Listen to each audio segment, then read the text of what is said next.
What is up, full-time family? It's time for full-time MMA live. We're 1 minute late, but that's nothing. But we got some stuff to talk about after I fix this. Right now. Oh, that's what's going on. Okay. Probably gonna need my headphones for that. But yeah, we're gonna start the show off like we normally do today. I meant to yesterday before we got distracted with that crazy ass GoFundMe getting flagged down. Our second GoFundMe. That's unfortunate, but we're gonna keep grinding because that's the formula to success, right? Keep grinding. Hashtag keep grinding. That's what we gotta do. So we'll see where it takes us. But yeah, man, with that being said, we're gonna start the show off, give a few people time to roll in here with a couple songs. And one of them we just made, Khabib versus Conor McGregor. The other one is a flashback, a little bit of a throwback. We're gonna do Demetrius Johnson versus Ray Borg, because Demetrius Johnson's fighting this weekend at UFC 227, so I figured that'd be a fun one to do. We don't always run the Demetrius Johnson one, so we'll check that one out. And then, of course, we'll get into Conor McGregor. They're trying to make you quit. I know, man. I know. I have a feeling that's what it is. You know what I'm saying? I don't think I'm supposed to be in this MMA media game. I'm just a fucking random fan / YouTuber that's talented, you know, as far as the variety of stuff I put out, the songs, so people enjoy the content. But I don't think this is somewhere, a territory we're supposed to be embarking on. So, I mean, what else can I do, though? You know what I'm saying? What do I do? This is like my fucking dream now at this point. This is what I feel like I have a fucking future in. You know what I'm saying? So what do? Do I just fucking quit and go work a dead-end job until I fucking croak? Or do I keep grinding? Flag my GoFundMe down, flag it again, go start, or do I keep grinding through these forces that are working against the channel? I don't know, man. People that can get your GoFundMe flag down are worthy adversaries, so I don't really want to fucking go against the grain as far as that's concerned. But at the same time, doing this is more productive than fucking anything else I could be doing. If I was just working some dead-end job, getting off work, playing the game, that was killing me. I fucking hated that.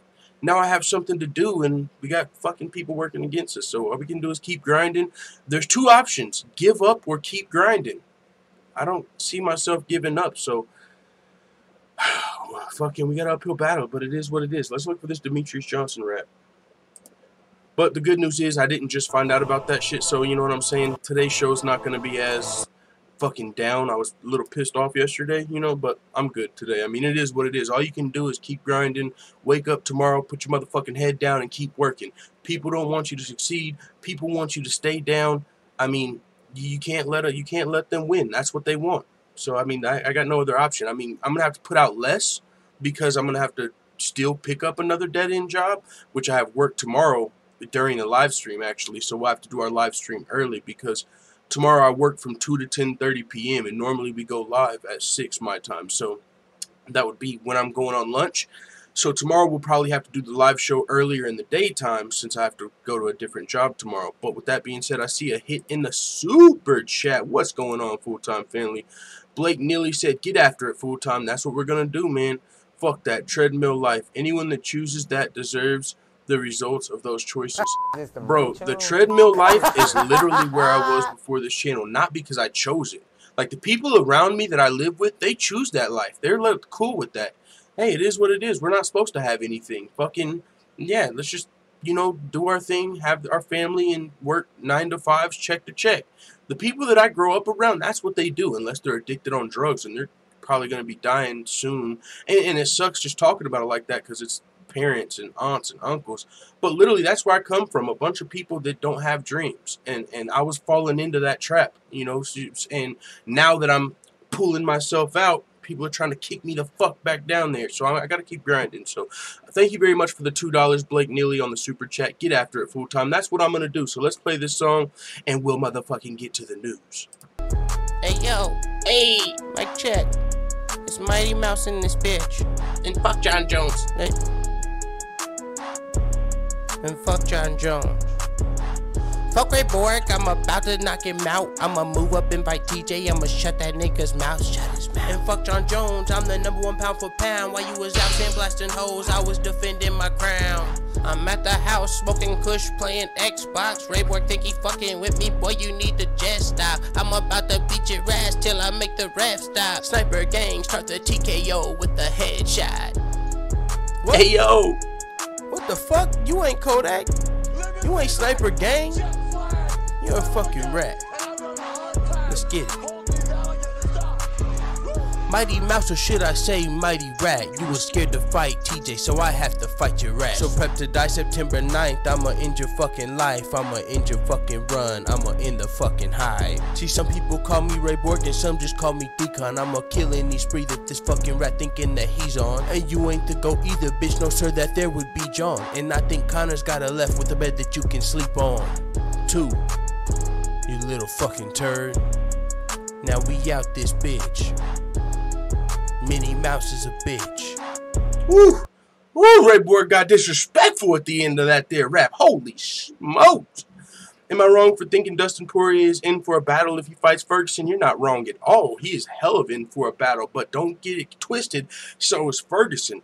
Ferguson's that nigga as far as 11-fight winning streak. The not undisputed, but the lightweight champion who cleared the division on the way up fighting guys. Tony Ferguson is still one of the best lightweights in the world, if not the best.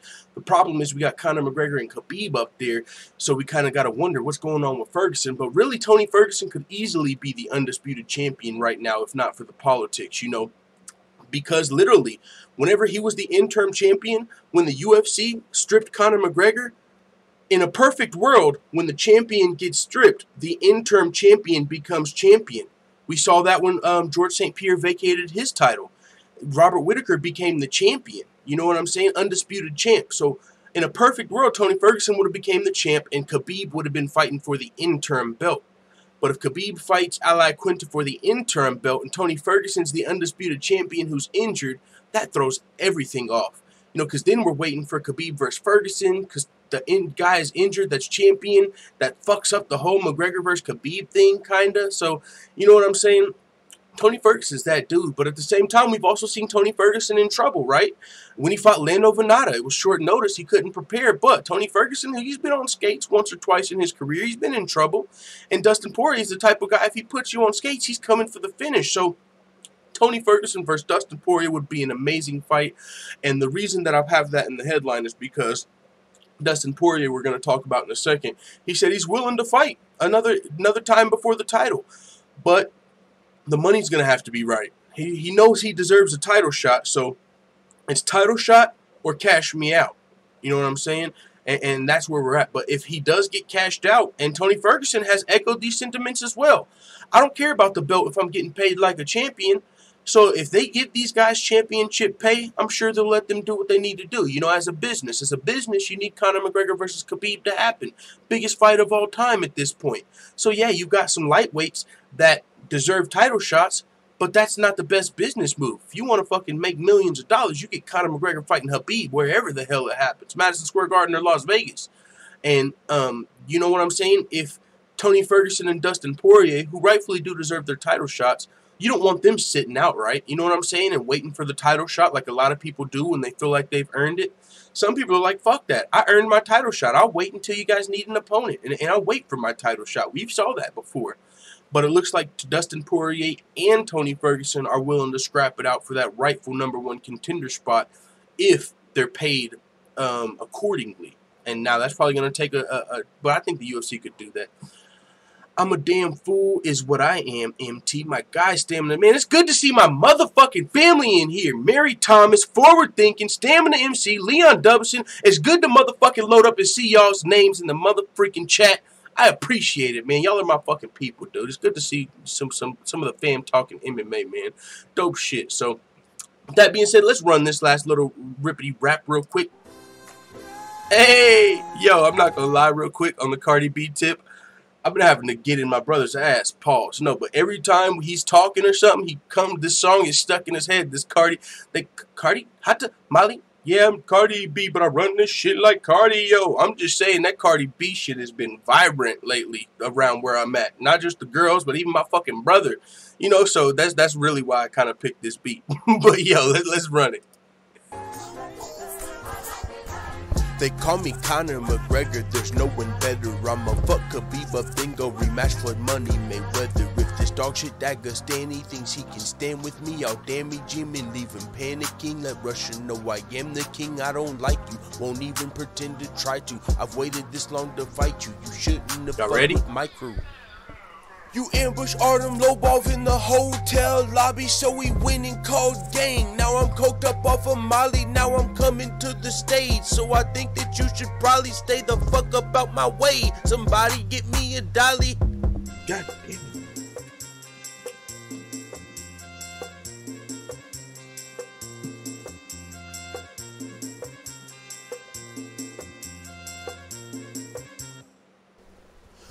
Yo, Conor McGregor, what the fuck is wrong with you? Come here, let me smash you like chicken, just let me humble you. You take all these drugs, but you won't take home a W. If we fight in UFC or if we fight with guns and crews. No, let me stop it, you don't want me to take it there. If you want, you can take a bear, send location, and I'll be there. Ugh. Let's fucking go, full-time family. Ain't no better MMA channel out there. Don't lie. We ain't talking WMMA. I'd put Coach up there with me. But just pure MMA. Ain't nobody fucking with the kid. Let's go. It's time to talk some MMA. These dark forces fucking with the channel. But we in there like swimwear. Fuck you, time, Matt. Let's go. Someone said whack. Is that Johnny Cash? I know you want to hear some shit like, dear penis, I don't think I like you anymore. You want me to talk like this the whole show? Yeehaw! Make America great again. We're in here, ain't we now, Johnny Cash? This what you like to hear, isn't it, good sir? Fuck out of here. Send me location, says forward. That's what I'm saying. That's what I'm saying. That shit's fire, right? Said Mr. Perfect 2005. That's what I heard. I heard fire when I played that shit, but that might just be me. I might be a little biased. But with that being said, it's time to talk about the MMA news. Over the last 24, 48 hours, whatever's been coming up, we got some interesting stuff to talk about. Tony Ferguson versus Poirier's fight of the year, says Forward Thinking. That's what I'm talking about. Where my hardcore MMA fans at? That's what we want to see. We want to see Poirier versus Ferguson. We don't know about no big drama show. All we know about is the motherfucking rightful champion. Motherfuckers that's clearing out the division. #1 contender after #2 contender. Nobody forcing you to stay, Johnny. Nobody's forcing you. And by the way, Johnny Cash, I got a real good feeling that you're Super Cash. Who the hell else has that same last name? And I know Johnny Cash, the actual singer. But Super Cash, I know he had an affinity for old Johnny Cash. So Mary Thomas says, nah, I think Tony versus Conor would be fight of the year. No, that would be a great fight as well, man. I mean, Conor, but I think what I was talking about whenever I was talking about Poirier and Ferguson being fight of the year, I'm talking about that's the fight that I want to see as a hardcore MMA fan. I'm not thinking about pay-per-view sales. I'm not thinking about who's got the most followers. I ain't thinking about none of the circus stuff that's been going on, you know what I'm saying, as of late. I'm just thinking about as a fight fan, that would be an amazing fight, Poirier versus Ferguson. Now, yeah, Conor would be too, but with Conor comes the whole, when is the fight going to happen? Is it going to, you know, we ain't seen Conor fighting so long, it's hard for me to get as excited. But at the same time, you know, it is what it is. That would be a great fight as well. That weird guy said, haha, I'd probably die if you did that accent half the show. Bro, I'm thinking about, I swear to God, I'm not joking right now. I know I joke all the time. I've thought about using that accent for the whole channel, every video. I'm talking about every time we get to loading up, we're talking like this. What's up, full-time family? We got a lot of MMA news to talk about today. I'm telling you, every live stream, every video, hell, damn near every song. You know what I'm saying? I've been thinking about doing that because I know that that's what the fans, I think, want to hear. At least the fans of the UFC, right? There's a lot of them motherfuckers out there on that Made America Great Again tip. And, you know, I just feel like maybe I can resonate with some of those a broader audience if I just switch my accent up a little bit and talk like this. Now, I know it's going to get cringy, it'd get annoying, but I'm just saying, maybe that's where, you know, all right, maybe I'm just fucking around. Hank Hill, God damn it, Bobby. Yo, let's fucking go. Let's talk some MMA. Khabib Nurmagomedov calls George St. Pierre the greatest competitor in the UFC of all time. Let's fucking go. Let's build that fight, Khabib. If you just so happen to beat Conor McGregor like a lot of people feel like you can, we might be looking at GSP versus Khabib. That would be the next biggest fight of all time. I'm telling you, I'm already thinking ahead. Conor McGregor versus Khabib, for sure the biggest fight in UFC history. But you know what's going to be bigger than that? GSP versus the winner. Ah! You know what I'm saying? It don't matter who wins, Conor or GSP, Conor or Khabib. The winner of that mega fight versus GSP, you take that mega fight and parlay it into another mega fight? Yo, that's all I'm saying. That would be a motherfucking lot. That was a great Hank Hill. I know I used to say that all the time. God damn it, Bobby. That's my favorite saying. God damn it, Bobby. But yeah, no. Let's go. Khabib's calling GSP the GOAT. Now, we heard a lot more about GSP potentially coming down to the lightweight division about a month ago. I mean, the talks were really around. There was talks of a potential lightweight tournament. Oh, that's why GSP's name was brought into this, because the UFC was working on GSP versus Nate Diaz for UFC 227. I'm not going to delve into that because I think that's when we started getting fucked with by the higher powers, when we kind of called bullshit on that, but we're not going to do that anymore. That was still a great idea, I do believe. The lightweight tournament. Could you guys imagine that lightweight tournament? Tony Ferguson, Nate Diaz, Khabib, and Conor McGregor? Holy fuck, that's a hell of a tournament. That's like a star-studded, action-packed tournament. Now, of course, I'd like to see Tony Ferguson, Poirier, Kevin Lee, a lot of them cats in a lightweight tournament as well. But if we're just talking about a mega tournament, we got 4 guys. Now, we never saw GSP make lightweight yet, and Nate Diaz has been out for a while, but those are the 4 biggest names, and they're close to the same division, so that tournament would have been crazy. But with that being said, even without the tournament, GSP's talked about coming back and making history and going for that 3rd belt. And going for the 3rd belt, he's talking about going down to 155. And maybe that's a conversation we can have another day. How about GSP goes up to 205? But that's probably just too big for him, you know. But he wants that 3rd belt, so we've never seen him cut down to 155, but he feels like he can get it done, so that would be a huge fight. Whether GSP just fought for the lightweight belt, that'd be big, but if he could make it down to 155 and fight the winner of GSP versus Conor McGregor, cha-ching, cha-ching, that's all I'm saying. So, but with that being said, as far as who's the greatest fighter of all time, GSP is a guy that's definitely in the conversation, with or without steroids. A lot of people, whenever they have this conversation now, you have to have 2 different conversations. Are we talking about people that have failed drug tests or people that have not failed drug tests? If you're talking about guys that 100% clean as far as failing drug tests are concerned in the UFC, GSP's definitely in the conversation. He reigned at middleweight forever until that Johnny Hendricks fight when he retired, came back to the sport, beat Michael Bisping for whatever that's worth. You know, he was the champion, so he was a champ, never failed a drug test, so GSP's definitely up there. But also you got Daniel Cormier and Demetrius Johnson when you're talking about clean pound-for-pound fighters. Now, whenever you open up the conversation to failed drug test or not, you bring in, you know what I'm saying, John Jones, Anderson Silva, so that's a conversation to be had, but Khabib feels like GSP is the greatest competitor of all time. He says Georges is the greatest in UFC of all time, the greatest competitor. He says, even if we fight, I think it's going to be a very tough matchup for me and for him too. I never lose a round in the UFC. I think I can give him a very tough match. I know you guys love him, but when the cage closes, I have to smash any opponents. In my mind, I think nobody can beat me. And, you know, with that being said, that's how you're supposed to feel. It don't matter what your forte is. If you're a fighter, if you're a motherfucking rapper, whatever you do, whatever your craft is, you're supposed to feel like you're the best at what you do. Because if you don't think you're the best, who's going to? You know, for one reason. But yeah, what do you think Khabib's going to come out here and say? If I fight GSP, I might lose that one. No, he feels like he's the best fighter in the world for a reason. And on top of that, Khabib's never lost a round in the UFC. Where my hardcore fans at? No, but with that being said, though, I mean, that would be a cold fight. 2 of the GOATs, 2 of the best wrestlers in the welterweight and lightweight division, Khabib and GSP. But I'll say this. I've said this multiple times. You ain't got to be scared to get your ass whooped. You can feel like you're the greatest fighter of all time. And when you go in there and fight someone better than you, just because how you feel ain't going to win you the fight. And I'm saying that because Georges St. Pierre would be a very, very tough matchup for Khabib. I'm talking about hardest matchup to date by far. But it would still be a huge opportunity, and whoever won that fight, you know what I'm saying, would come out on top as, I don't know. I don't even know. You guys think let's say Khabib beats Conor McGregor, and then they went on to fight he went on to fight GSP. Do you think if he won that fight, he would be a bigger star than Conor? I don't know. That's another topic for another day. But either way, George St. Pierre would be the toughest matchup for Khabib to date. I mean, Khabib's 26-0, never lost a round in the UFC. I need one of them cameras that zoom in on my face after I say some shit like that. You know, that the casual fans buy, but us hardcore fans ain't really having that shit. But at the same time, we're talking to some casual fans, so just believe it. Khabib has never lost a round.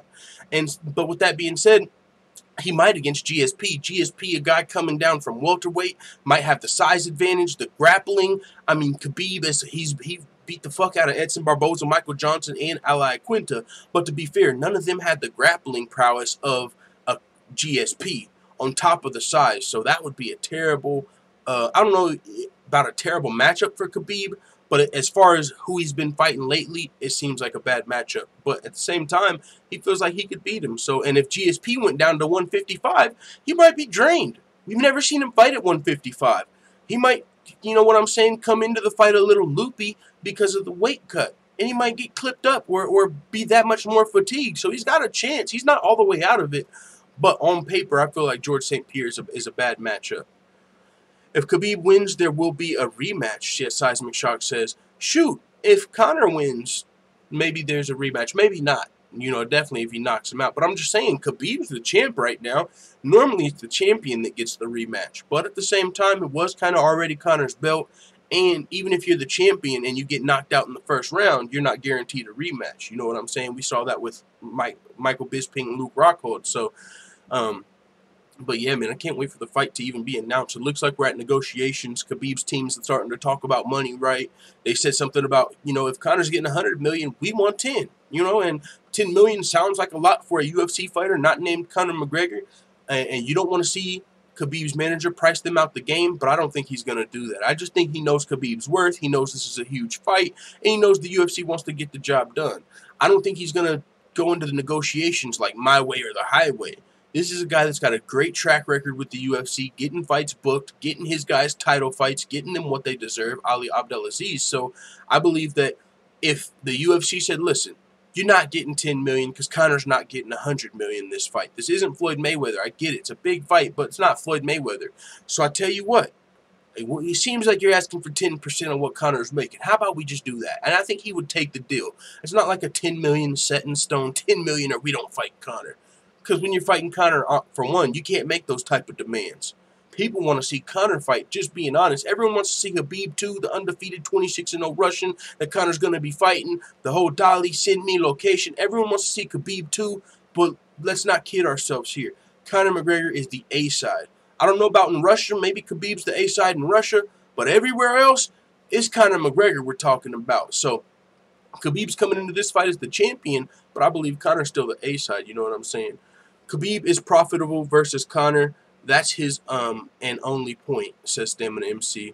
I'll catch the rest of this at work. Take it easy, fam. All right, Seismic Shock, thanks for stopping by before work. The 22 game says Diaz waiting for his daddy to give him the green light.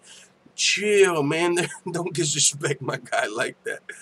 Motherfucker don't even speak or understand English. Who, Khabib? He does. I mean, you know, not fluently, a little broken, but Khabib be talking that shit with DC. It's always fun watching DC and Khabib, the little back and forth. That's always fun, but he speaks English.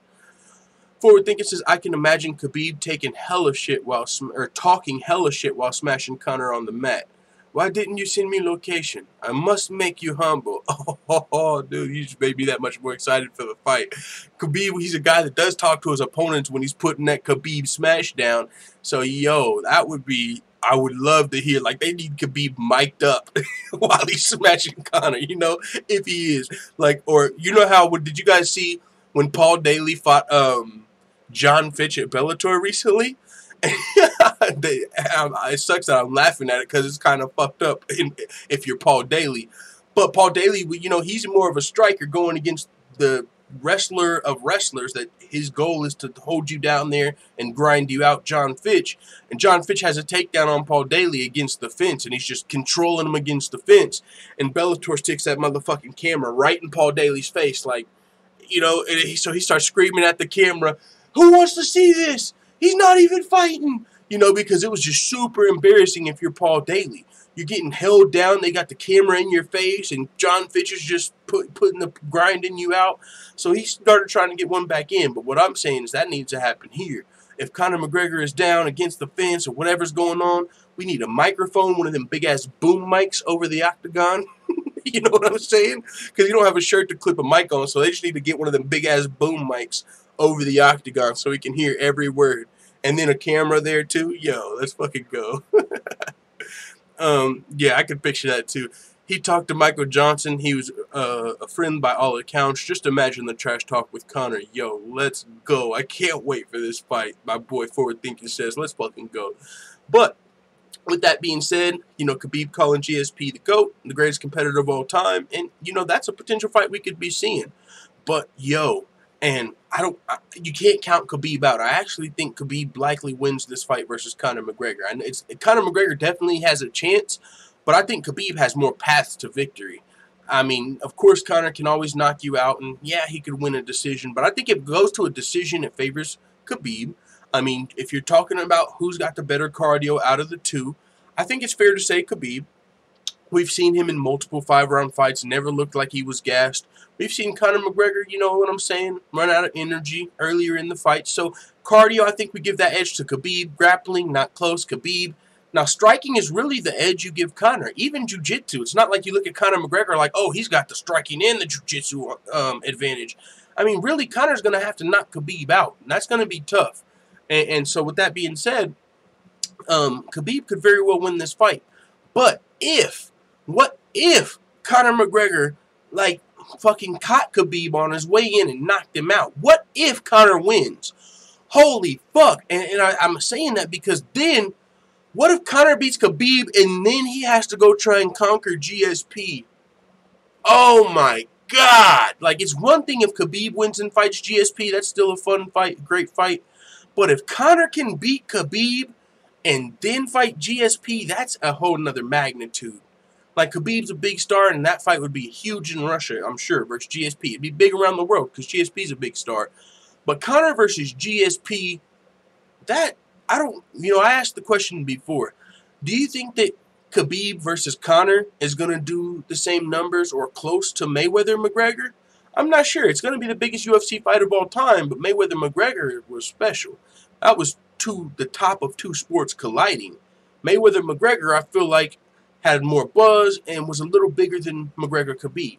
Now, McGregor-GSP after fighting Khabib, now I'm starting to wonder, are we looking at Floyd Mayweather numbers? Because that's a crazy-ass fight. Conor will knock Khabib out in 13 seconds. Could you imagine if he did and then went on to fight GSP, bro? That's what I'm saying. Now, the UFC doesn't make boxing money. The fighters won't be getting boxing money for sure. Yeah, I agree. But if fucking... You know what I'm saying? What if Conor could get through Khabib and GSP wants the winner? Ooh, that's a lot of money, man. It might not be boxing money, but ooh, GSP would choke Conor out. That's what I'm saying, bro. I think GSP, he's got a good matchup against Conor. Like, even if Conor got through Khabib, yeah, I don't know if you can pick him to get through GSP. That's crazy, bro, because I feel like I'm starting to pick Khabib against Conor McGregor, and I told myself I'm not going to do that. I told myself I can't pick against Conor again. I picked against Conor when he fought Mendez. I picked against Conor when he fought Alvarez. I might have even picked against him in the first DIAZ fight. And so it's like, how do you keep picking against a guy that keeps proving you wrong? And you see that he's facing the undefeated best grappler in the lightweight division, undefeated Russian Khabib. And it's like, how can Conor win this fight? So it's like you want to pick against him again, but it's like, he's going to come in and shut us all the fuck up again. If it's the Conor McGregor that's been doing what he's been doing, went 10 rounds with Mayweather, beating Diaz in the rematch, beat Alvarez, beat Mendez, how can you count that guy out? And then it's like, but what if he does beat Khabib, and then you have to count him out again against GSP? How do you pick him to beat GSP? What the fuck? You know what I'm saying? Let's see. Mary Thompson, I actually think because Khabib's striking defense is so under par that Conor could hit him easily. He could hit him, but just because you hit Khabib once don't mean you're taking him out. Khabib took some shots from Edson, and just because he got clipped, he might have got rocked one time against Michael Johnson. I mean, Conor's going to have to land the most precise, quickest lefts he's ever landed. And he's known for his precision and his speed. He can for sure get the job done. But if Conor doesn't knock Khabib clean out before he gets his hands on him, that's where the fight starts to go downhill. The 22 game says his striking has got him 2 belts, so it's working for him. Yep. No cardio, no ground game, says Rugby Queen, and that's a problem. You know, I definitely give the cardio and ground advantage to Khabib, so I hear what you're saying for this show. But with that being said, Dustin Poirier says he's willing to fight again before the title shot. Now, of course, it's going to have to come with some money. He said, I'm not in a rush. If something makes sense, then let's do it. But other than that, I feel like I've earned a title shot. I'd love them to fight and then fight the winner beginning of next year if that's possible, but we'll see. This is a crazy, crazy, crazy thing that we do, and things are always changing, so you never know. And he continued to say, that's the only reason I would come back. At the end of the day, I've been doing this to be a world champion, and I feel like I'm the closest I've ever been. So for me to do anything else but what I think I've earned, there's going to need to be money. Money. Money. That's the motherfucking magical answer to all of these questions we ever ask. Why is this guy saying no to this guy right now, but now he's calling him out? Why is this guy willing to fight here? Why does this guy want to fight at the end of the year? Why is this guy willing to fight even though he deserves a title shot? Money. Boom, you got it. Money. That's how you can get Tony Ferguson back. We all feel like Tony Ferguson deserves a title shot. We all feel like Dustin Poirier deserves a title shot. But we know they're not getting it. And also, like we were just talking about, what if the winner of that fight goes on to fight GSP? Lightweight division is still in a little bit of a tie. You know what I'm saying? Then, oh my God. What if Tony Ferguson and Dustin Poirier, who a lot of us feel like already deserves the title shot, what if they win and then Khabib and McGregor fight? So you think, okay, the winner of this fight has to fight the winner of McGregor-Khabib. A new challenger appears. Boom. GSP. Biggest fight. You think the UFC would fucking turn down GSP wanting to fight Khabib or McGregor so Poirier or Alvarez can get their shot? Fuck no. It's not happening. So there's essentially a situation that could play out.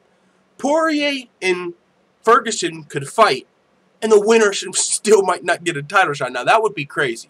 That would be crazy. I don't know. There's a lot that has to play out, but that would be crazy. But if GSP is serious about coming to 155, it's a real possibility.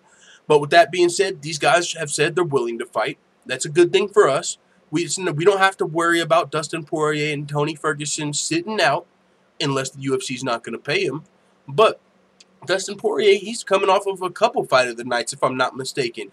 He's at the end of his career, not the end of his career like he's going to be retiring soon, but I'm saying Dustin Poirier, all the work he was putting in up to this point, he was getting paid less than he is now. He's closer than the title shot than ever. He's probably got more money than he ever had as a fighter, and of course he could get more if he got to the title, but Dustin Poirier is not a guy that if he doesn't fight next month, he's not going to be able to pay his bills. You know what I'm saying? So he could be a guy that sits out unless the UFC pays him. And we, like I said, we heard Tony Ferguson say the same thing.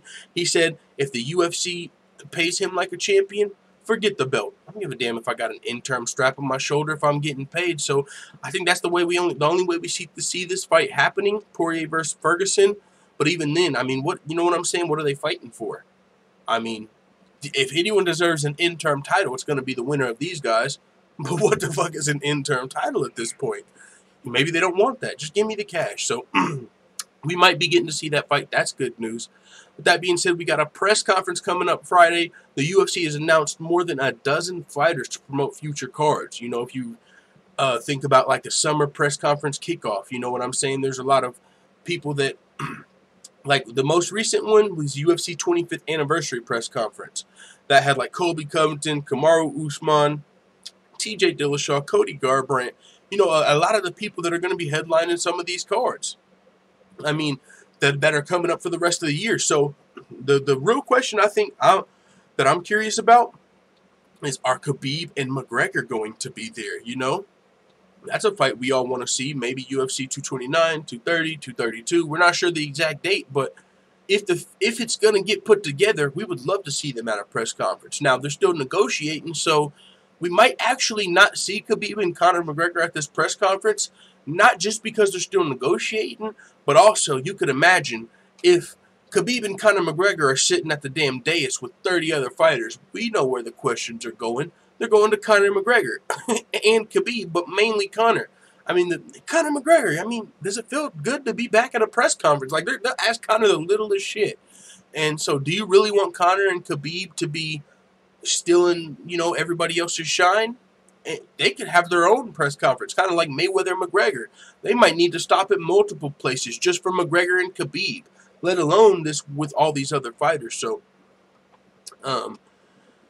with that being said, Weezen336 says, I think Kevin Lee beats Poirier. Man, that would be another good-ass fight, but at the same time, there's no guarantee. You might give the grappling advantage in that fight to Kevin Lee, but the thing is, Poirier's got some firepower. If he catches Kevin Lee has shown he can get knocked out. I mean, that's where one of his losses came. He just got caught, and dude was able to finish it with the TKO. He didn't get knocked clean out, but not even just then. And I believe the guy was Adriano Martins. I don't remember his name off the top of my head. Leonardo Santos. One of those guys Kevin Lee fought. They were able to finish him, but it's because they caught him and then they followed up on it. They didn't knock him clean out. But either way, at the same time, you've got Dustin Poirier, who can do that to you. He can hit you with some heat and wobble you, rock you. He's finished his last few fights by KO, TKO over high-level guys. Justin Gaethje, Eddie Alvarez. And now, also, we saw Kevin Lee rocked in his last fight versus Edson Barboza. He got do this stanky leg. We remember, you know, kicked in the head one time, boom, shaking. If he wasn't able to get that takedown, who knows what happens to finish that fight. So, Kevin Lee's got a bright future in the lightweight division or maybe the 165 division. You know, he's a guy really pushing for that. But Poirier is on top of the world right now, so it'd be hard for me to pick Kevin Lee against Poirier. For some reason, Dustin Poirier has always reminded me of Phil Anselmo from Pantera because they're both from Louisiana and look familiar. I don't even know how to shout you out because you're a gamer tag. Because your name is like a bunch of dots and parentheses. So, yeah. Yosa L says Ortega will get slept toe-to-toe with Poirier. Oh, yeah, if you think Poirier, you know, Ortega, he talked about going up and fighting Khabib. That'd be a fun fight, you know. Featherweight, if he wanted to come up to lightweight. Rugby Queen says that was insane, and it just scrolled up, so I missed it. That was insane how Kevin Lee recovered from that kick. Yeah, and honestly, he might not have even been fully recovered whenever he went for that takedown. You know, luckily Khabib was close, so he got to kind of fucking whoa, and not Khabib, Edson Barboza. Luckily, he was somewhat close to him, so he could fucking wrap them legs up. But if he had nothing to stand on, and Edson Barboza just charged against the octagon, able to keep striking, that fight could have been over. Luckily for Kevin Lee, he was able to recover while that grappling, but I don't even think he was fully recovered after he went for that takedown. If Lee mounts Poirier like Alvarez did, then it's finna be a long-ass night. Oh, yeah, Kevin Lee's got some of the best grappling, some of the most underrated grappling in the lightweight division. He's also one of the most well-rounded fighters. He's a guy that, he's not just a fucking geek on the street with his stand-up. You know, Kevin Lee has solid wrestling, jiu-jitsu, and stand-up. There's not, you don't look at a hole in Kevin Lee's game aside from maybe his chin, even though he got kicked in the head. But you know what I'm saying? Aside from maybe his durability, you don't really question Kevin Lee's skills. He's got some stand-up, he's got some grappling, and jiu-jitsu, and he usually uses all three throughout the course of a fight. If you watch some of Kevin Lee's fights on Fight Pass, which I did not too long ago, maybe a few months back, he uses his striking to set up his takedowns. And then once he takes you down, he uses his jiu-jitsu. It's like literally a fucking crazy flow of the way MMA should go, right? When you're mixing the martial arts. You use your stand-up to set up your wrestling, and your wrestling transitions you to your jiu-jitsu. And Kevin Lee's did that multiple times in multiple fights. He'll get you thinking about the hands, shoot for a well-timed takedown. Once you're down there, body lock, rear naked choke. Kevin Lee is a very well-rounded fighter, so I'm not counting him out against Poirier for sure. He can have his moments, and like if he gets Poirier to the ground, kind of like Khabib versus McGregor. If Khabib gets McGregor to the ground, I think we give him the edge. The problem is, does he get clipped up before getting the fight there? But yeah, Kevin Lee is a beast. So is Poirier. Weezing336 says Lee would have a better chance at beating Khabib than Poirier. I think you're right, actually, Weezing336, because you don't really look at Khabib as somebody that's gonna knock you out as much as try and use a grappling heavy game plan. And Kevin Lee, being a strong wrestler, he's not somebody that a style Khabib has faced in a while. You know, Khabib's been, in the last 3 fights, he's been ragdolling dudes, but mainly strikers. Edson Barboza, Ali Quinta, Edson Barboza. You know, Kevin Lee's arguably got better wrestling and jiu-jitsu than all of those guys. So it would be a tough matchup for Khabib. But meanwhile, Poirier, he might be able to ice your shit, if you know what I'm saying. So Kevin Lee doesn't have the KO power to KO Khabib. He might, I don't know. I think a lot of these guys have KO power, even though Kevin Lee's not necessarily known for just knocking dudes out. I don't think that's his game plan. I don't think he's coming in here just trying to sleep dudes, because a lot of the times he takes the fight to the floor and uses his jiu-jitsu. But Kevin Lee, I mean, he's a pretty built dude for lightweight. I think he's got some power, but I mean, and I don't think Khabib is I don't think Kevin Lee would have to KO Khabib like a lot of other guys. If you're a guy that's more of a striker, your best chance is to KO Khabib. But if you're well-rounded, you got to fight with Khabib. I mean, it's not like Khabib's just going to be able to ragdoll Kevin Lee like he does a natural striker.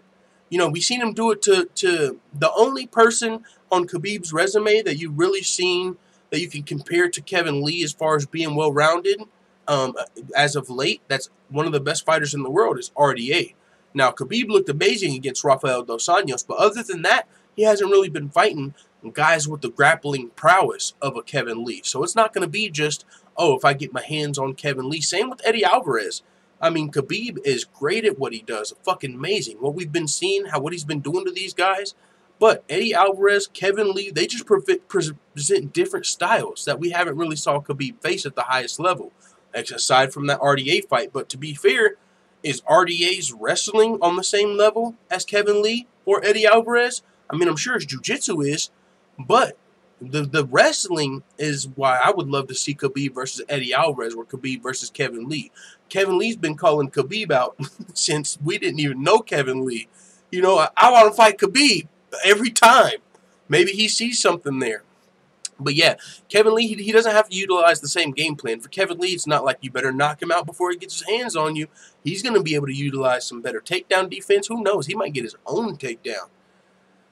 Lightweight is the only division without a GOAT. It's time for the true king to rise from the island of killers. Man, by the time this lightweight division is all said and done, when the dust settles, whoever's at the top, I think they need to be pound for pound #1, because this lightweight division is a shark tank. Mr. Perfect 2005.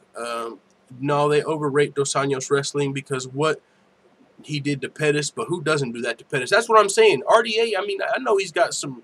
He was a champion. He's got some wrestling, but I don't think he came over like with the wrestling background that some of these wrestlers came with, you know. So even though he's got some great grappling, of course, with the jiu-jitsu as well, what you said also, Anthony Pettis isn't known for the best takedown defense. So what that also means, you took Pettis down 10 times or however many times, he stood up 9 times. You know, you weren't able to just hold him down there. You know why Khabib doesn't get 10 takedowns per fight?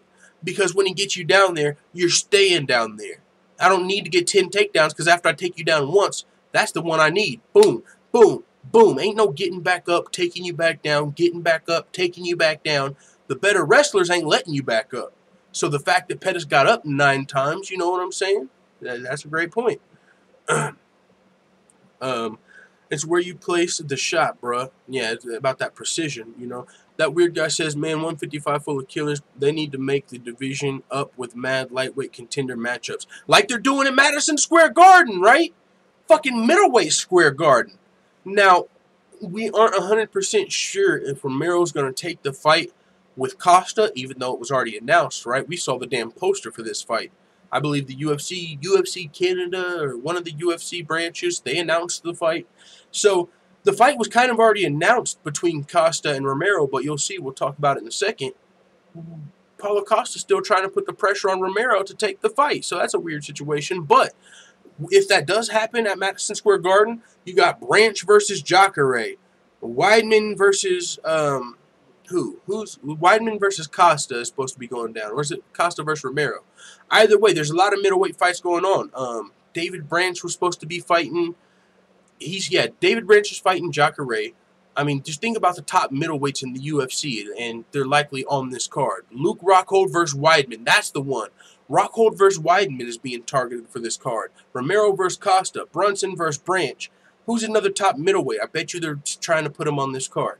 Like, there's so many middleweight fights, and what you're saying, let's do that with lightweight. Let's shake this division up.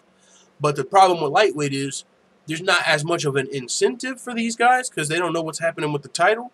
It's like, hey, shoot, even if I get an interim title at lightweight, which Tony Ferguson did, he still ain't getting a title shot. So I think that's why some of these lightweights are kind of reluctant to just get in there and get after it, right? Like Dustin Poirier.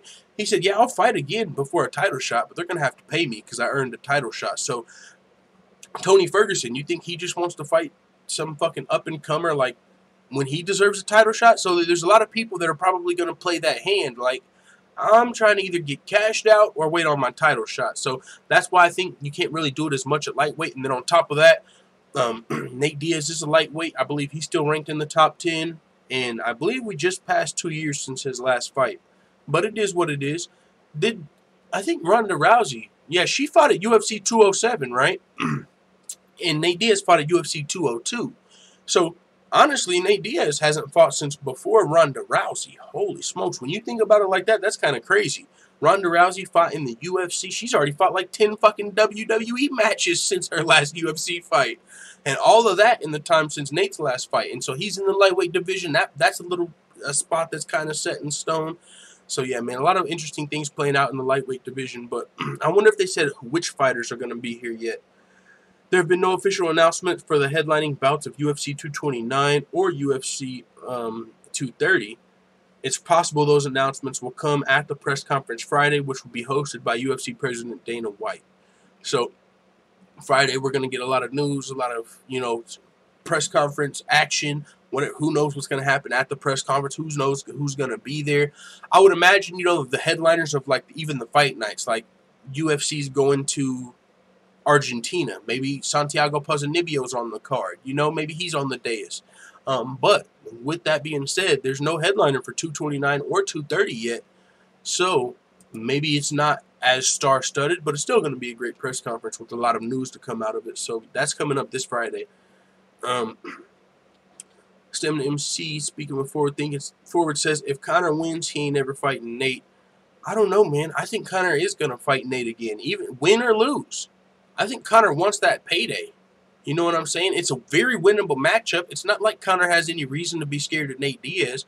I mean, aside from the way the first and second fight played out. But I feel like if you're Conor McGregor's team, and I don't even feel like this, I know this. John Kavanaugh came out and 100% said this.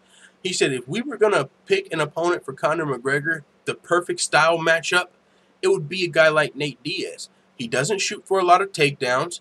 He kind of takes damage, you know what I'm saying? Eats some shots. He takes some to give some. So that's the perfect matchup for Conor McGregor. Someone that's not going to shoot for a takedown on you over and over, and someone that you can fucking ice with that left. So I don't see any reason he would duck the Nate Diaz fight on top of it being a trilogy. Conor McGregor, I feel like, is in this for the money at this point. He's going to fight the biggest fights possible. GSP, Khabib, and Nate Diaz. Those are the only 3 fights I really see for Conor McGregor. I don't see Conor fighting no Dustin Poirier or fighting no damn, you know what I'm saying, any of these just contenders. If Conor's going to fight, it's going to be mega fights. And Nate Diaz falls into the category. I don't think he's avoiding Nate Diaz or anything like that. I actually think that fight, there's so much money in. Like the casual fans we spoke about, the only people that really fucking matter, all of us listening to this, hardcore MMA fans, it doesn't seem like our opinions matter as much just from the numbers, right? If we just had 2 stacked cards in a row bomb on ratings. One was a pay-per-view, one was free.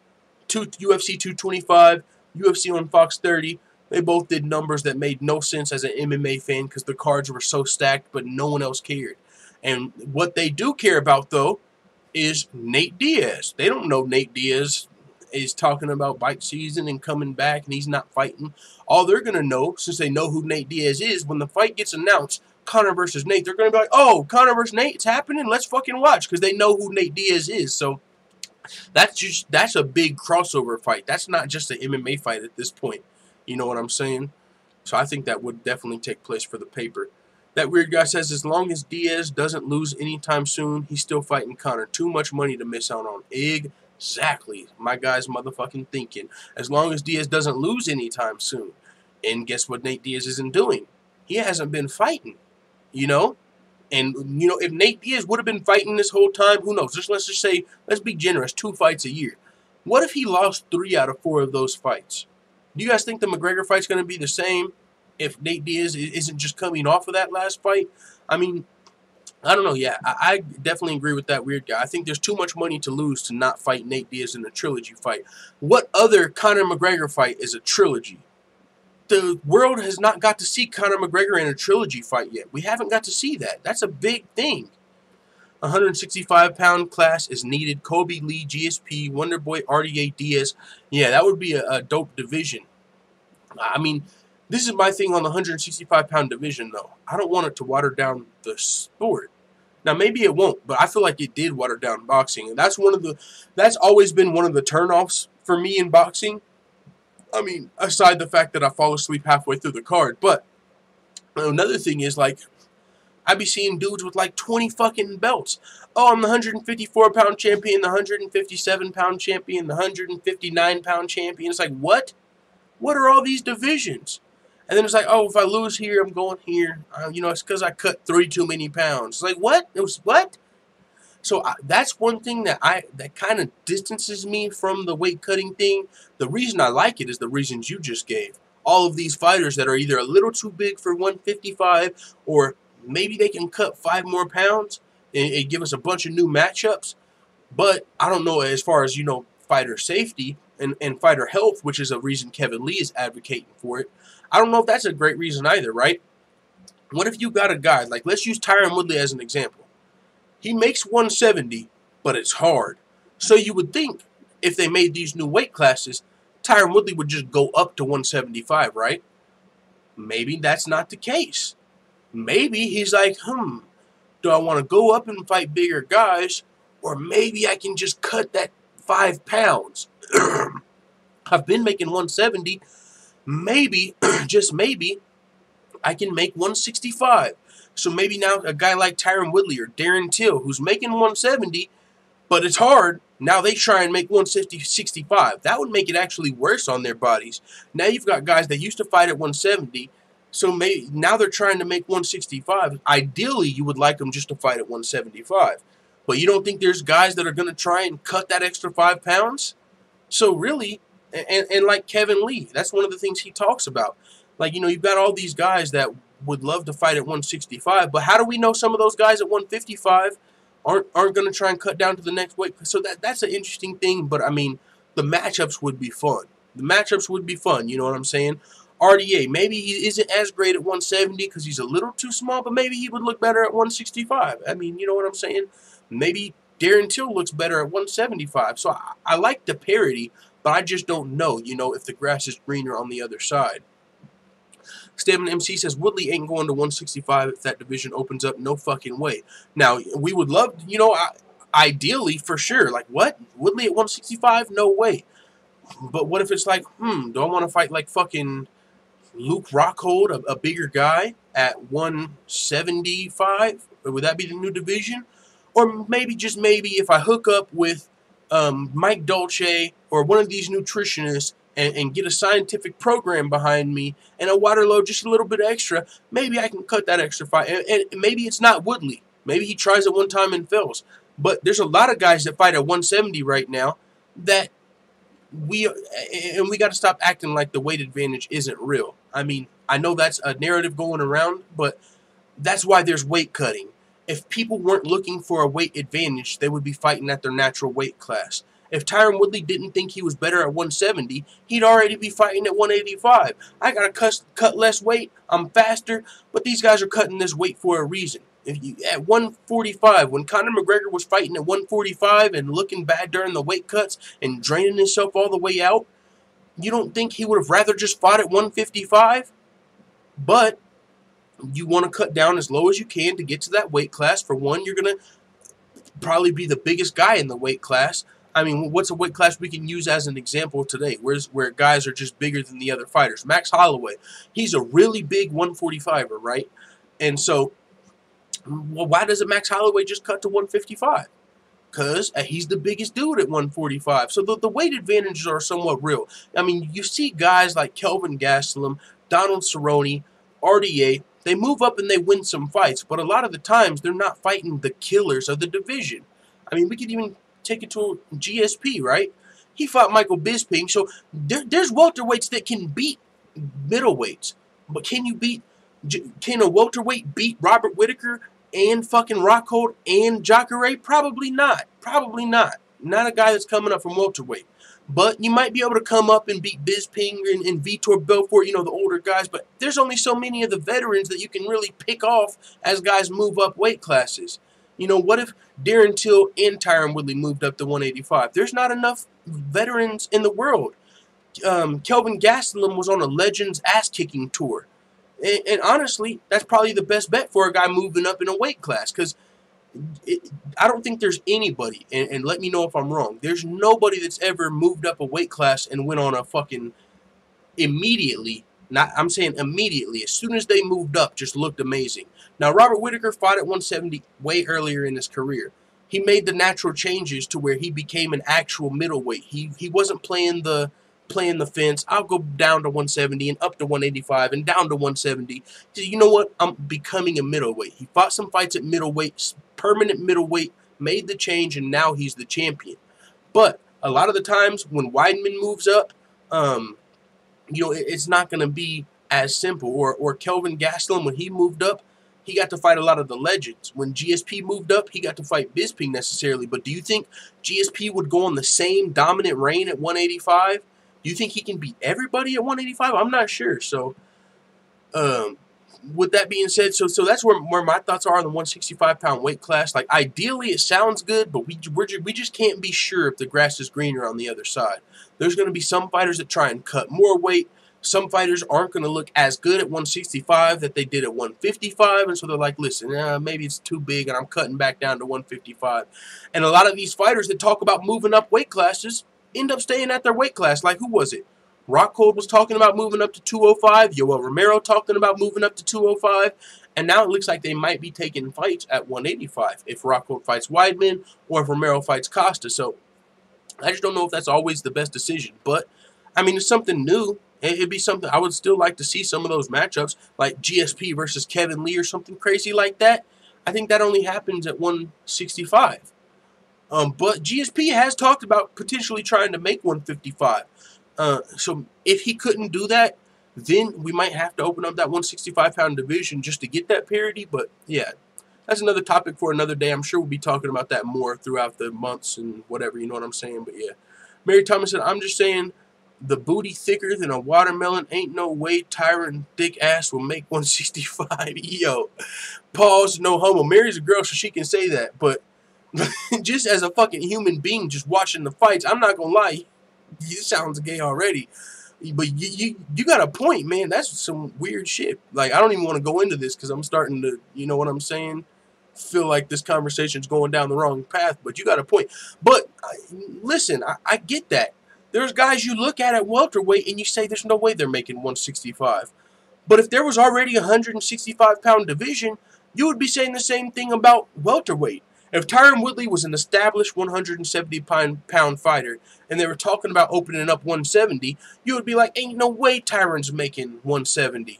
You know what I'm saying? Tyron Woodley cutting 5 more pounds? There's no way. But maybe there is. Where there's a will, there's a way. Now, of course, it would be dangerous, but I would 100%, even if we're not talking about Tyron Woodley, there's a fighter that makes 170 that might be able to cut 5 more pounds. And if that is the case, it might not be healthy for them to do that. It might be, now Jorge, the guys that came up from lightweight, they're in. Masvidal, Cerrone, Rafael Dos Anjos, of course, they're in. They made lightweight. Of course they can make 165. But that's not really the outliers that I'm talking about. I'm talking about, what about the guys that have never made 155, but they might be able to cut 5 more pounds? It might not be Tyron Woodley, but there's going to be somebody that tries to cut 5 more pounds when you add these divisions. Everyone's not going to just fight at their natural weight class. Some people are going to try and cut down 5 more pounds. So for Tyron Woodley, he might say, you know what, I couldn't do it unless I cut off my fucking dick. There's no way I'm cutting an extra 5 pounds. But there's somebody at welterweight that's going to cut that extra 5 pounds instead of move up 5 pounds. Stamina MC says, how on account of frame and build, it still messes with me that Adesanya fights at a weight class above Woodley. I don't know how the hell he's in the class he is. Yeah, I mean, Woodley's a big motherfucking dude, thicker than a snicker. It's hard for him to make 170, I'm sure, and 165 might be out of the picture for Woodley. But yeah, C-Level DC says Wonderboy could easily make 165. See, there's some guys that could make it, but now we're talking now. Wonderboy, I'm glad you said that. That's a good example. Because Wonderboy, you said he could easily make 165, and that could be true. But we've never saw Wonderboy fight at 155, so how easy would it be? You know, he technically, Wonderboy, you feel like he could make 165, but he's a guy that would be cutting 5 extra pounds. Is that healthy? I'm not sure. But that's what I'm saying. There's going to be some guys that are cutting 5 extra pounds. And you know what I'm saying? So that's my thought. But I know there's a lot of people that feel like the new divisions are inevitable. I mean, we heard the California State Athletic Commission, they felt like that would be a safer move. All the commissions ain't on board yet, but there's starting to be moves toward the new divisions. But like I said, I'm down. If it happened tomorrow, I'm not going to complain about it. I think it's for sure a great idea to see how it works. But just know the saying, the grass is not always greener on the other side. So there's no guarantee that's going to fix our problem. Because like I said, if it's that hard for Darren Till or Tyron Woodley to make 170, why ain't they just fighting at 185? You know what I'm saying? Why ain't they just doing that? Because that weight advantage is real. The non-muscular guys can make it. And you see, maybe it's the non-muscular guys, maybe it's the shorter guys, right? Like, I mean, ideally, it's harder to cut muscle, so you would think the most muscular welterweights couldn't cut it. But what if you are a shorter, well, you know what, there's different size proportions, so that's not always the case. Stem and MC says people will always try to game the system, yes. But the smaller gaps between divisions, the less incentive there is to do it, and also less risk if they decide to anyway. Yeah, there's pros and cons. You know, some of the pros are there's smaller weight gaps. I mean, another pro is fighters can move up and down weight classes as far as, okay, maybe I don't know if that's a pro or a con actually, right? But let's say a Holly Holm. Okay, I lost a couple fights at bantamweight, but now I'm up at featherweight. It's a fresh start. Fuck it, give me a title shot. So it would actually be a good thing for the bigger fighters of the sport. But if you're a guy trying to get in the top 15 and, you know, a guy just lost 2 fights, so now he normally should be fighting you, what happens if you're trying to break into the top 15 and no one wants to take a fight because they're like, instead of risking my top 15 position, I'll just move up 10 pounds or I'll just move down 10 pounds and, you know, I'll stay in the rankings. So there's pros and cons. So yeah, that's what I'll say. There's pros and cons, but we've been going with the old way. What's wrong with seeing the new way? Fuck it. Let's make all the new weight classes and hopefully it works out. I'm down. You know what I'm saying? What's the one fight we probably won't see that you'd love to see MMA full-time? Mine is Holloway versus Ferguson. Shoot, Ferguson versus Khabib. That's what I would love to see, but yeah, I don't know if we'll get to see that. Holloway versus Ferguson, you might have me there. That's a fucking super fun fight. A fight that we might not get to see that I would love to see. I kind of want to say like McGregor versus Woodley, McGregor versus GSP, Woodley versus GSP. I would love to see that one. Let's see. I was going to say Cyborg versus Harrison, but that's booked. Book it. It's happening. But yeah, so there's a couple of them. Jorge RDA, Cowboy Lawler, and a handful of others would be happier at 165 for sure. Yeah, they would be. You know what I'm saying? The guys that fought at lightweight. But, I mean, in a perfect world, they'd be happier at 155. They just can't make the weight anymore. Or maybe it was a situation, you lose a couple fights at... I'm not going to go there. That's not a conversation that I feel like is productive. You know, talking about how fighters might be looking for a new start at weight classes, that's kind of being negative, I feel like. But I'm just saying, sometimes a fighter might lose 1 or 2 fights and, like, okay, they blame it on the weight cut. You know, they make that, oh, it's because I was fucking dying during the weight cut. And then if you lose at a higher weight class, you're like, these guys or these girls, they're just too big for me. You know, we saw that at 135 in women's. Oh, these girls were just too big for me. 125 is my natural class. So that's the thing that starts happening.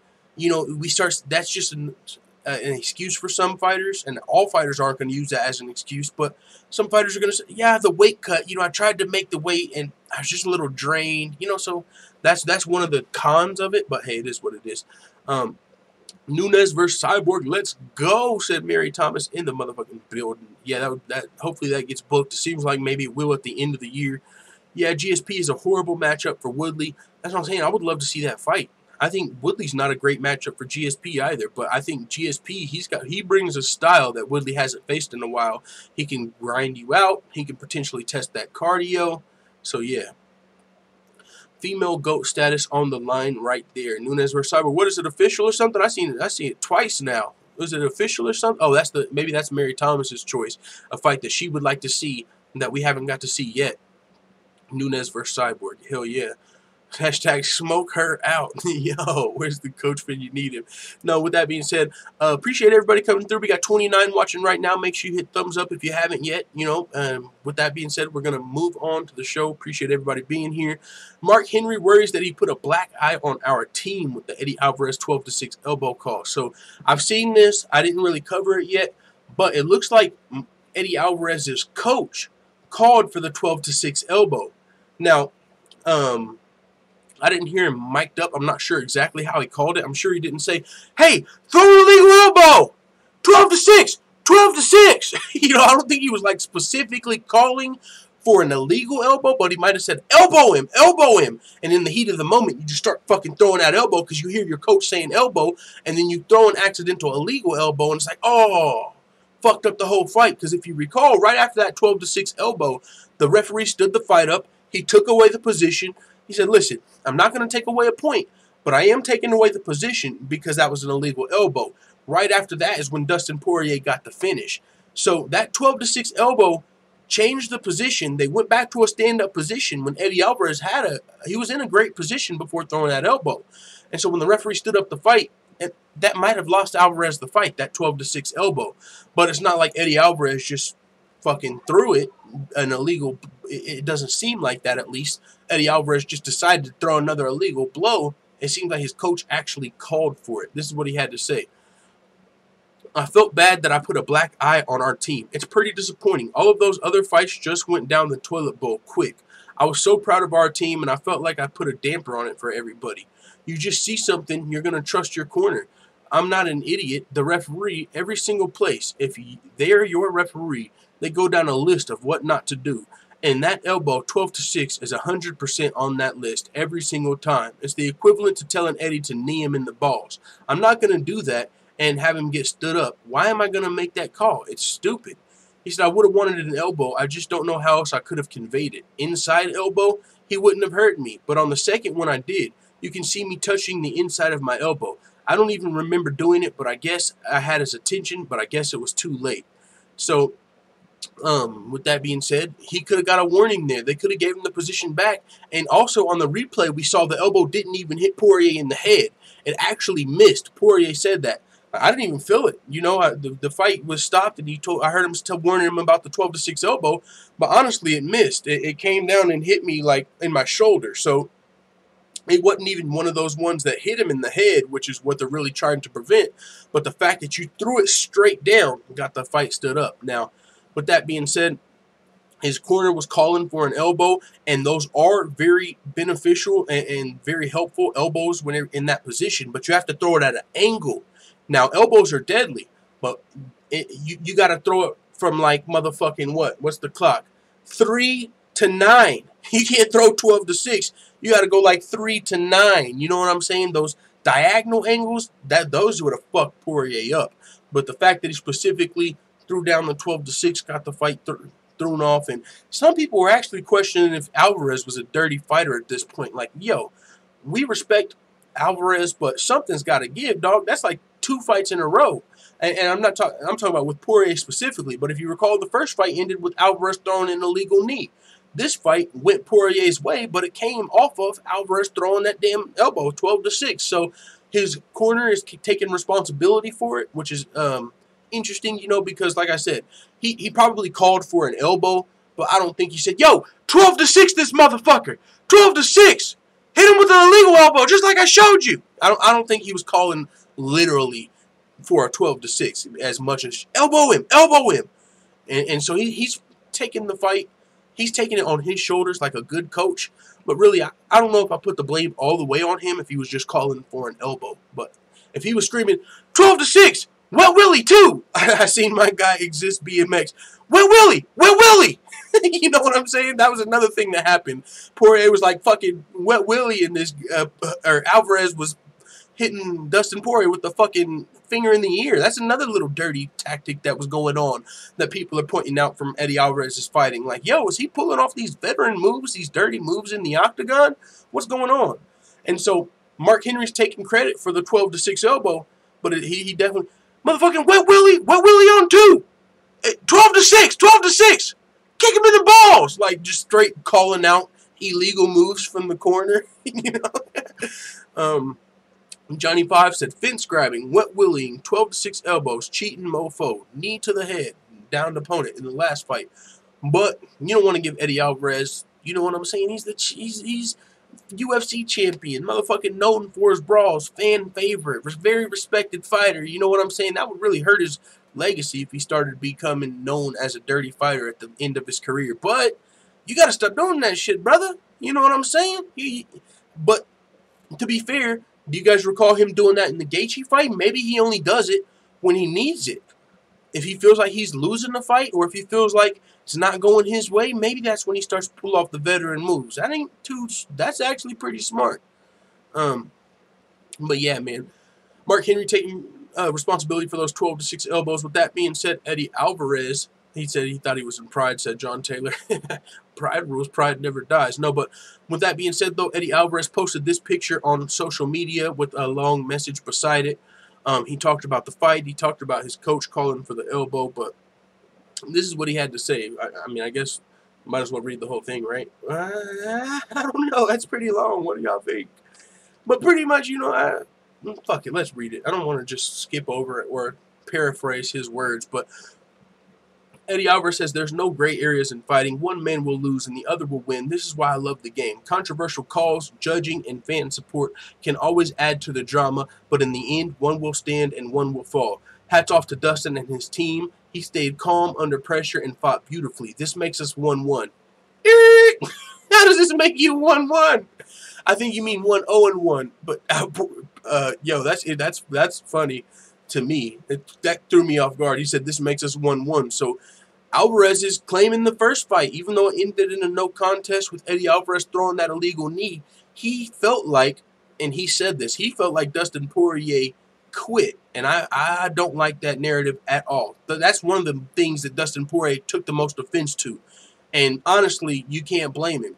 If you know Dustin Poirier, Diamond Dustin Poirier, you know he doesn't fucking break. He doesn't fucking quit. If he was a quitter, he would have quit versus Justin Gaethje when his fucking legs probably felt like they were on stilts with splints in them because they were probably taking so much damage in that fight, and he still came back to win. So we've seen Dustin Poirier weather a storm and come back and win. He's not a quitter. But Eddie Alvarez, after the fight, was like, hey, I felt like even after I threw the illegal knee, he wanted out of there. Fighters fight. You know, he was like, you know, I might have been hit with an illegal shot in the past, but I didn't ask, you know, to get out of the fight. But it's like, whoa, you fucking cracked him a couple times, hand on the mat, at least one, if not two of those knees crashed right into his head. Illegal as fuck. And so it's kind of hard to accuse a guy of being a quitter after you hit him with an illegal strike, right? In my mind. But Alvarez feels like he won the first fight because he said, well, this makes us 1-1. He said, in no way I'll judge Goddard harshly. We have the same job. He has to make decisions in split seconds just like I do. And he makes them with my health and my opponents in mind. What's done is done. As for Mark Henry calling for an elbow in the heat of the moment, an angled elbow is an incredible shot from the position I was in. It's actually the only shot you can throw. We simply had a miscommunication. It happens in war more often than not. This was a case of friendly fire, and we ended up on the losing end of this battle. But let's remember Ricardo and Mark are also responsible for my UFC world title and wins over the greatest fighters in the UFC. He's the hardest worker on our team, obsessive, detailed, and pushes us all to understand opportunity we have in front of us. It's on a world stage. He's my coach, friend, and been a mentor of mine for longer than most of you know. Losing is never satisfying. I don't lose often, but when I do, I lose Dos Equis. No, he said, but when I do, I grow the most as a person or a fighter. Adjustment will be made. If anything, this loss will add the joy to my next victory. I want to thank my team, coaches, my family, and everyone who supports me in this journey. My family especially. The sacrifice falls on the back of my wife and our children. We experience great joy in our victories and incredible pain in our loss, but our only other option is to avoid the experience and feel nothing at all. We are grateful to be able to fight every time the walk is made to the octagon, and anxiously awaiting the opportunity to make that walk again. Thank you, UFC. I was brought here not to win, but to entertain. Are you not entertained? Let's go. Eddie Alvarez with the warrior spirit. You know what I'm saying? Didn't agree with everything he had to say there, but at the same time, this is his immediate thoughts after losing a very tough fight. He probably really does feel like he won the first Poirier fight in his mind. Do we agree? We don't have to. But with that being said, we got one of the other things he said. He also kind of was like, listen, we were the victim of friendly fire here. Mark Henry called for that elbow, so he kind of, I don't want to say passed the blame a little bit, but he kind of went along with it. You know what I'm saying? He didn't throw his coach under the bus. His coach came out and said it. Hey, I called that fucking elbow. So, you know, he didn't say anything about the wet willy in that speech, but yeah, it is what it is. We're going to give Eddie Alvarez the benefit of the doubt. Like I said, he's a fan favorite. He's a guy that's been a UFC champion. He's been in some of the greatest wars, UFC and Bellator, as far as I'm concerned. So we fuck with Alvarez. Moving on, talk a little bit about Demetrius Johnson and Henry Cejudo. This is a fight, man. If you saw my predictions, I got Cejudo in this one. And everyone's thinking that it's crazy just because it's Demetrius Johnson. But there's a lot of intangibles that go into this fight that people aren't necessarily speaking about. The fact that Henry Cejudo has done nothing but get better and better and better since their first fight. That was 2 years ago. The fact that Demetrius Johnson's not chasing anything at this point. He's not looking to become a champ. He's already broke the title record. He's content. He's probably waiting on Call of Duty to drop next week or whenever that shit drops. You know what I'm saying? DJ's probably more excited about Call of Duty dropping than his fight with Henry Cejudo. Meanwhile, Henry Cejudo's eating, sleeping, training, getting science done on his ass. You know what I'm saying? These guys are training with science nowadays. The best weight cuts, the best strength and conditioning in the fucking world. He's been laying on a goddamn weight bench somewhere with a doctor hovering over him, probably getting everything worked out, just hungry as you can be as a challenger. Henry Cejudo doing nothing but getting better, winning all of his fights since then. Aside from the split decision to Benavidez that I actually thought Cejudo won, he knocked out Wilson Hayes. Most recently, Sergio Pettis, one of the top contenders of the flyweight division. Henry Cejudo is that motherfucker. If anybody can touch Demetrius Johnson, it's Henry Cejudo. If Henry Cejudo cannot beat Demetrius Johnson will run this motherfucking title defense record up into 20 title defenses unless Cody or TJ can come take the belt. But Henry Cejudo is the flyweight's last fucking hope. You know, if Demetrius Johnson, unless Father Time. The only people that are going to dethrone Demetrius Johnson are Henry Cejudo, Cody or TJ, or Father Time. No other flyweights. And he's been getting a lot better. He's got the wrestling skills. We don't even have to question that. You know what I'm saying? So, someone said, is y'all stream lagging? Yeah, it might be lagging a little bit. I see that as well. But hopefully you can still hear me clear. But yeah, hold on. Did somebody just say Amaterasu? Eddie in that picture looks like he just summoned Amaterasu. What you know about Amaterasu? I don't know a lot about actually Amaterasu, but one of the games that my brother plays a lot, Smite, that's one of the characters. So that kind of threw me off. You said Amaterasu, but that's pretty funny. Willie Alvarez, yeah, but Demetrius Johnson is looking forward to testing this science that Henry Cejudo has been working on. You know, a lot of these guys, you see Alexander Hernandez, who's been looking great, by the way. Alexander Hernandez knocked out Benitez debut, just defeated Olivier Albin Mercier in Canada, and he's one of those guys like science. It's like they're science-oriented fighters. Like they got. I wouldn't be surprised if they got beakers and shit in their gym. You know what I'm saying? They got a doctor over there coming up with the best new and improved fucking legal supplements, clean supplements. But these guys are using science to become the best fighters in the world. They're not the only ones. TJ Dillashaw is one of the guys. I mean, but a lot of these teams now, like the training lab, they're using science. Like they already got the skills down. We know we need jiu-jitsu. We know we need striking. We know we need wrestling. We got that. Now let's bring science into the equation. You know what I'm saying? Like, this shit's getting crazy how good these fighters are going to be in years to come. But this is what Demetrious Johnson had to say. He said, athletes train and you can travel around the world, which I'm sure he's traveled around the world before other fights. It seemed to help him out. I'm looking forward to testing science and seeing how science holds up against the old-fashioned grind it out in the gym. You know, because Demetrious Johnson, that's his style. He's not a guy that's changing much up. He's submitting the jiu-jitsu black belts. He's knocking out the wrestlers. He's outstriking the strikers. Demetrious Johnson's just a monster. And the way he does it is show up to work. I'm at the gym tomorrow. I'm grinding. I'm grinding. I'm grinding. He's not looking for a new damn formula to figure out all of this, you know, take it to the next level as far as how can we get, you know, Demetrious Johnson, to what I said earlier, he's not hungry. You know what I'm saying? There's nothing left for him to strive for. So why would he be looking how he's already the greatest? Why would he be like, how can I go from the greatest to the greatestest to the greatester? Like, he's already the fucking greatest. What is there for him to look forward to? If it ain't broke, don't fix it. If he's just going to the gym and grinding every day, and that got him to where he is now, why is he going to change it?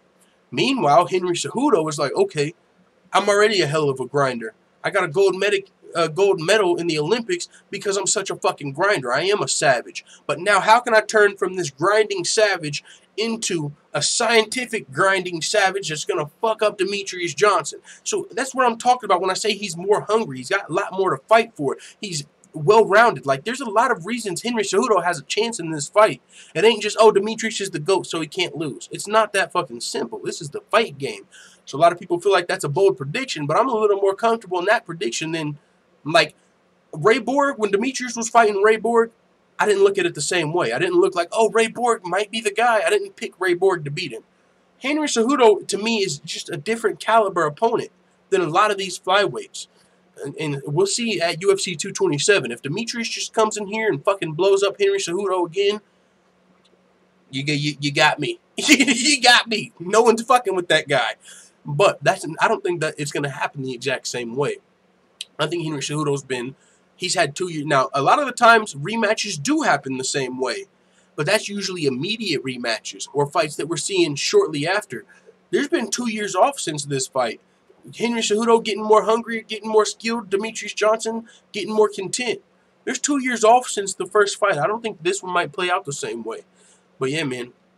Henry Cejudo, though, he also said after being humbled by Demetrious Johnson in his first fight, he is an evolved Henry Cejudo, and he vows to dethrone the mouse. Let's go, Cejudo. He says, it's the challenge, man, more than anything. Because, quite frankly, I thought I was going to beat Demetrious Johnson in that first fight. I'm a confident human being, and I really did believe I was going to do that. But what happened is he humbled me. It's like, hey, man, you're not ready yet. You're still green. You've got potential, but you're not ready yet. Not now. And to be able to swallow that big pill was humbling to me. Being humbled is a good thing. And he continued to talk about, you know, his changes. He said he's smarter.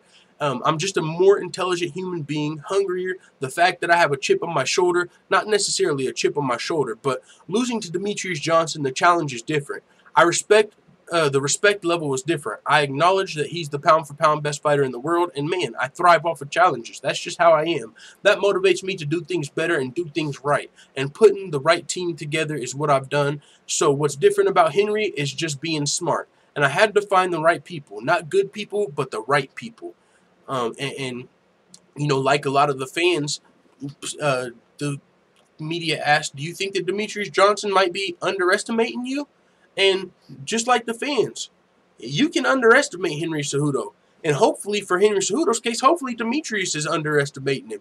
Because you don't just get a gold medal in the fucking Olympics by being, by being a fucking average wrestler or an average fighter. That's not how it happens. You have to be the best in the world. You got to go through, and I'm talking about the world, Craig, not just America, not just your high school, not just your fucking college. The Olympics is the world. We're talking about motherfuckers from Russia, from Abu Dhabi. All these places are coming to the Olympics, and they're wrestling. And guess who came out on top? Kayla Harrison. No, Henry Cejudo. Henry Cejudo did. He's not a fucking scrub, and he's grinding. And there's something about these Olympic-level athletes, especially ones that have earned the gold medal. When they set their mind on something, they conquer that shit. That's what Kayla Harrison said, you know, just to keep it on Olympic gold medal. She said, I'm not getting into WMMA so I can be the second best WMMA fighter. I know everybody thinks Cyborg is the GOAT. I'm getting in here to beat Cyborg. I want to be the best. I'm not getting in this for second place. I'm not getting in this to be average. You think Henry Cejudo wants to be second place? You think Henry Cejudo wants to fucking... You think he would take this fight again right now if he didn't feel like he was ready? No. Because then he would be destined to silver medal. To the silver medal. Henry Cejudo does not want to fucking be the next... He doesn't want to be that guy. He wouldn't take this fucking fight if he didn't feel like he was ready. So there's just so much intangibles going into this fight that we could talk about, that Henry Cejudo has a better chance than people are giving him. But he said, talking about Demetrius Johnson, if he does underestimate me, then that's on him. And the results will show. But I don't think he will. He's a smart guy. He's the pound-for-pound best fighter probably in human history. Well-rounded in every area. Anderson Silva, yeah, he was more flamboyant, crazy knockouts. But put him against a good wrestler, and Anderson Silva was a different fighter. Demetrius Johnson, put him up against a gold medalist, and he stopped him. What I'm saying is, there's a challenge up in front of me, and I'm eating it up, man. I'm excited to challenge myself. And, I mean, we could continue to read the rest of this article, but I think we get the moral of the story. Henry Cejudo has his motherfucking eye on the prize, and that's the gold. He's not looking for silver. He's coming for the fucking gold, and I have a feeling, a strong feeling, we're going to see history made or broken at UFC 227. Henry Cejudo, like I said, he's that guy. There's no flyweight in the world better than Henry Cejudo, not named Demetrius Johnson. If there was no Demetrius Johnson, if Demetrius Johnson moved up to bantamweight, Cejudo's the champion, and he's probably going on a run. He's going to beat Pettis. He's going to beat Benavidez likely. The split decision went Benavidez's way the first time, but I had to fight for Cejudo. So there's nobody in the flyweight division I'm looking at like they can beat Henry Cejudo. None of them, except for Demetrius Johnson. And once either Father Time or being content catches up to Demetrius Johnson, that's when Henry Cejudo will surpass him. And so don't fucking sleep on Henry Cejudo is all I ask of you. Whenever I made that pick, it's for a reason. I'm not just having fun. Oh, you know, and making X's. Oh, I'm crossing out Demetrius because I don't like him. No, I'm looking at this shit realistically. Henry Cejudo can win this fight. But with that being said, we'll move on to Middleweight Square Garden. It says, Paulo Costa urges Yoel Romero to sign the contract. Hopes he misses weight at UFC 230. This is a weird situation where we felt like the fight was already announced. We've seen the poster for the fight. But it doesn't look like Romero has actually signed the contract yet. And this might be what Ariel Helwani was talking about when he said, I don't know what's going on with fights being announced before they're a done deal. Maybe it's to put pressure on the fighter, but this is one of those situations. Costa, though, he said, it's signed for me. I've signed the contract. He has his contract already. He just needs to get up the courage and sign it. But he will sign it. He doesn't have anyone else to fight. Actually, Yoel talked about moving up to 205, but at middleweight, you're right, and I actually like how Costa's coming across here. He said he just needs to get the courage and sign it. He's questioning Romero's courage. Don't be scared, homie. Let's go. I'm starting to like Costa. I'm starting to like him. Pause. But he said, I really like the fact that they chose Romero. It couldn't be better. He's the #1 in the rankings. Let's do this. Let's get closer to the belt. This is the final step to the belt. I was asking for Weidman, but I didn't really shoot for the moon. I asked for Weidman, but the UFC thought big and gave me Romero instead. It's way better. I'm happy it can be better. Now, Romero is ranked higher. That is probably a better fight. Honestly, maybe more winnable. I mean, that's another topic for another day. But the reason that Costa versus Weidman kind of made more sense to me, and the reason I kind of liked it, is the same reason I liked Max Holloway versus Frankie Edgar. You know, Frankie Edgar's got the history with that Hawaiian champion BJ Penn. Max Holloway would love to get one back for Hawaii. Same here. Chris Weidman has a history with the Brazilian fighters. Anderson Silva, Vitor Belfort. So we would love to see Paulo Costa try and come and get one back for Brazil, right? Like, you know, fuck it, get one back for Silva and Belfort. You know what I'm saying? This dude is the guy that dethroned Silva. You got to get in there, Costa, and take him out. But it looks like, you know, as far as rankings are concerned, this fight does make more sense. You're #1 contender, closer to the title. That's the ultimate goal, right? I didn't get into MMA just because I want to pay back Chris Weidman. I got here to be the champion. So it actually, like doing his fight companion more. Are we live? Are we back live? Let's see if we're back live, family. All right, we're back live. All right, sorry about the connection issues. That shouldn't be happening because I'm direct connected. I've got the hard wire from the router, so that's shouldn't happen, but it's happening again. As I was just saying,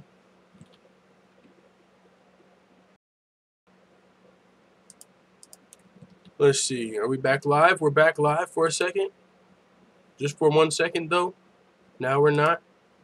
Okay, let's get back to this Paulo Costa for when we are live. Where's the chat? All right. Waiting on the connection. All right, we're live. We're live full time. No, we're not. We're going back red. One Ink, TJ or Garbrandt mentioning moving up to 145 to face Blessed, though. You got a great point, mediocre a-hole, but right now we are not live, so you can't even hear me. They ain't. Oh shit! Only 16 watching now because they're fucking with the stream, though. All right, it might be time. Thought my phone ran out. Nah, man, we got the mother. Actually, I'm about to fuck around and unplug this and plug it back in because this is some old BS, man. We're having connection issues right now, as you can clearly see. You know what I'm saying? Shouldn't be happening. We're direct connected, so our internet is a lot better than it used to be when we had these issues. But with that being said, we're having some temporary connection issues, so we're back. Reset net adapter. Yeah, I'll try that again. Normally, we reset it every so often, you know, but yeah, I'll have to reset it before the next live stream tomorrow. And keep in mind, if you're still here, the live stream tomorrow is not going to be at the originally scheduled 7 p.m. Eastern because I have a work shift tomorrow from 2 to 10. So we're going to have to go live in the daytime. So we're going to be live tomorrow, but you might not catch it because the notification might not get to you, but you'll still be able to listen to the replay if you don't make it to the live stream. But with that being said, there's not a lot of show left. We got a couple things to finish talking about. Paulo Costa, before I was rudely interrupted by my connection. I was going, bow, bow, because Paulo Costa, that's all I fucking thought about when I thought about his last fight with Uriah Hall. Those body shots against the fence, I'm still hearing them. They sound like fucking bricks slapping against concrete. Just mother, Paulo Costa throwing with some heat. But at the same time, we all love Paulo Costa at this point because he's got the, you know, he's a hard hitter, heavy hitter. He looks amazing. He's fucking future of the middleweight potentially. We're all high on him at this point. Pause. But with that being said, we're not 100% convinced, right? We don't know about Paulo Costa's skills as much as even Israel Adesanya. Israel Adesanya, at least we know his striking legit. Probably one of the best strikers in the middleweight division. Paulo Costa, we don't really know his specialty. What is Paulo Costa? A jiu-jitsu specialist? Just a heavy hitter? Right? It's not like he came over here with a 50-0 kickboxing record. Is he a wrestler? Did he wrestle in Brazil? Like, we don't really know where his strengths lie. What is his strongest suit, Paulo Costa? Might be his heavy hands. So with that being said, we still need to see his wrestling tested. We still want to see how he would do against a striker, Israel Adesanya. We don't 100% know, but Paulo Costa's a guy with a lot of potential. So I think the UFC, they'll kind of do with Paulo Costa what they do with, you know, like Darren Till and guys like that, you know, guys that have a future that they feel like they can market. I think they save him from himself a little bit, right? Paulo Costa, I don't think he would say, no, I'm scared of Israel Adesanya. No, I don't want to fight Israel Adesanya. But the UFC will say, hey, we got other plans. We're going to put him over here. We're going to put you over here, right? Instead of having Israel Adesanya versus Paulo Costa, we're seeing Israel Adesanya versus Derek Brunson and Paulo Costa versus Romero, right? So they're putting the newer fighter against a veteran instead of just crashing your newer fighters against each other because you're kind of killing off a prospect. Paulo Costa, if he loses to Adesanya, the hype dies. I mean, people are still going to want to watch Paulo Costa, but it's not going to be like, oh, shit, this undefeated guy, what's going to happen? Well, we don't know. As of right now, we don't know what can happen from either of these guys. Either one of these guys could fuck around and become a future champion. But if they crash heads right now, they can't become a champ. One of them can, but you know, so that usually the UFC doesn't like matching up prospect versus prospect usually, and so that it seems like that's what we're seeing. But like I said, we still have some questions. I don't know. I mean, Paulo Costa, if I'm not mistaken, he was winning a lot of his fights in the first round. And when that's the case, let me pull up his record. Paulo Costa. But if he's winning all of his fights in the first round, then you still question their cardio sometimes. So let's see. Borrachin have the eraser. So 12-0. Yeah. Before the UFC, won every single fight in the first round. First round. Now he's starting to get to the second round. But Paulo Costa, there's a lot of questions for Paulo Costa. Is he on a striking level of Israel Adesanya? Is he on a wrestling level with the Chris Weidman or Yoel Romero? Is he on a cardio level of some of these guys? So, you know, right now he's got a lot of hype behind him because of the way he looks and he's powerful and he finishes guys. But that doesn't always translate into a champion. We got to see his cardio. We got to see his well-rounded skills. So Paulo Costa is a guy that, you know, we're going to love to see his fights until he eventually gets derailed. And I think that, honestly, if I'm just giving you my honest opinion, I think eventually Paulo Costa may get derailed. Who's going to do it? I don't 100% know. Israel Adesanya could have been the guy. Hell, Yoel Romero could be the guy. I'm honestly not looking at Paulo Costa with the same potential as I'm looking at Israel Adesanya, because I feel like Israel Adesanya at least has some legit skills, actual, you know, kickboxing pedigree, resume. You know, he did his thug thizzle in kickboxing before transitioning into MMA. We know where his cardio is at. We know where his stand-up is. And we've also seen some great takedown defense. He's not just a stand-up fighter, Israel Adesanya. He's also got some great takedown defense. So I feel like he's got legit potential to beat a lot of the best guys in the division. Now, of course, he still needs some work. But I have less questions for Israel. Back up or not? All right, we are back up, full-time family. Well, it looks like for a second. Or are we? Are we back? I mean, we got the green box, but we might just go red again. So, I mean, are we? Or are we not? Are you sure? Connection? Before I start talking, you don't want to just fucking cut me off? I mean, I'll give you time. All right. But with that being said, yeah, so that's where I come from as my research. A lot of the times, like, I look at all of that. Like, have they been out to a third round? Have they been to 5 rounds? Have they fought a 5-round fight? All right. Adesanya getting KO'd was savage, though, says my guy in the chat. We're orange now. Gosh darn it. All right, fam. What's going on? Favorite MMA channel. Favorite MMA channel. Hey, that's good to hear before we go red.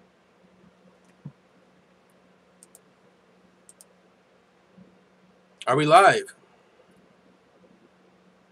Oh, shit, that's Coach. That's Coach in the building. Let's go. Coach said that. What up, Coach in the building? Before we go red.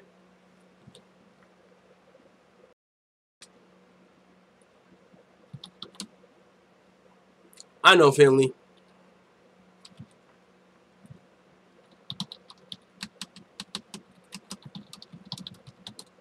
Kinda live.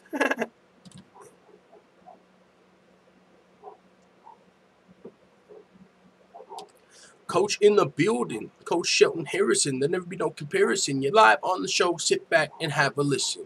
And that's just the way that is. I'm just saying. Y'all better make sure you go hit subscribe on Coach's channel. Man, we got to support each other because ain't no one else going to do it.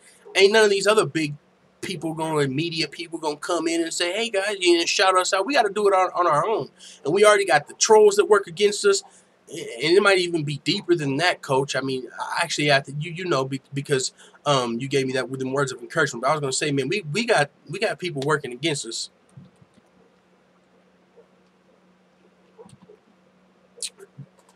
What I'm trying to say, coaches, we got people working against us, man. We're getting flagged. You know what I'm saying? Got the trolls, and I don't even know if it's just the trolls at this point with my GoFundMe getting shut down. But we're going to keep grinding. Much respect to the coach. Make sure you hit subscribe if you haven't yet on that channel.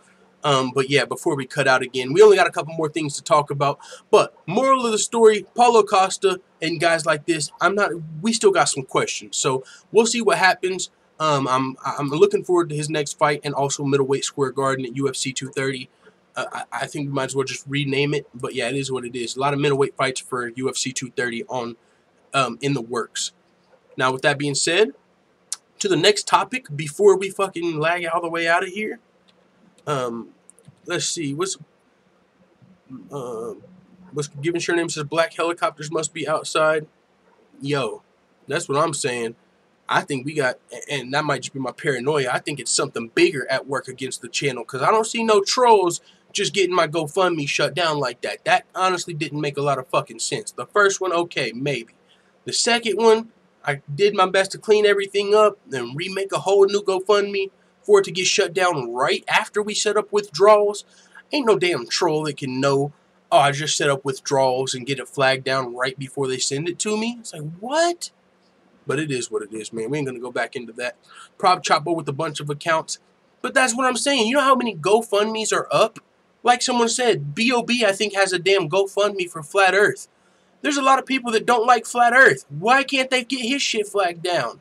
You know what? How can you just not like somebody and get their shit shut down?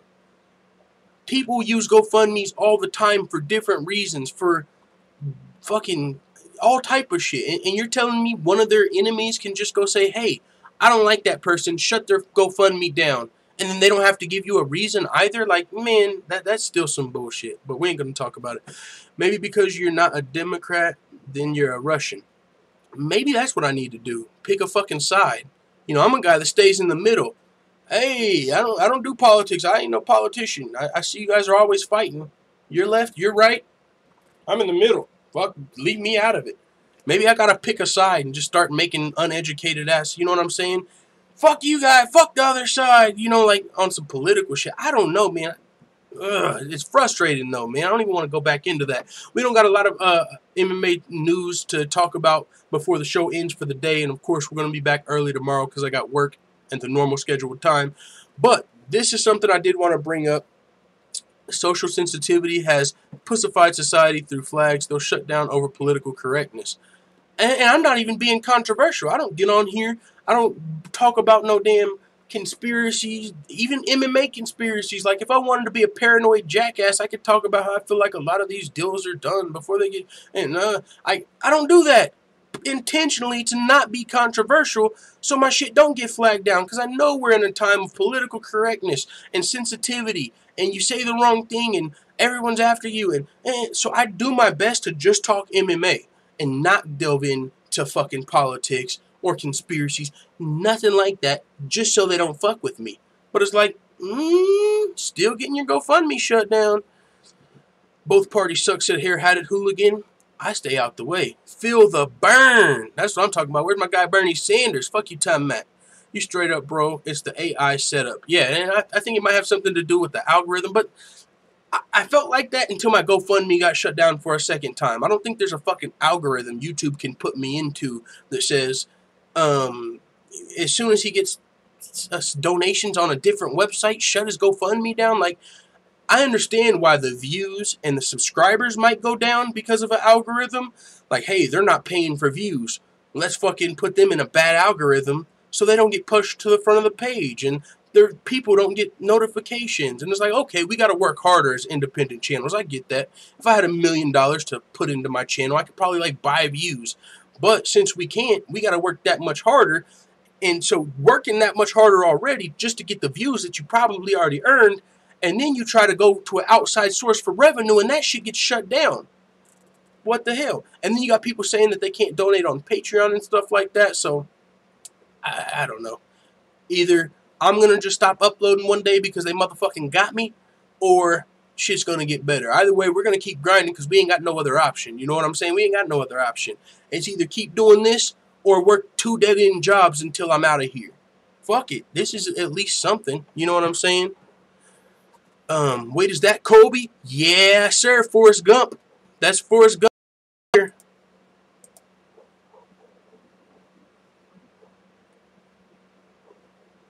Uh-oh, somebody in the building.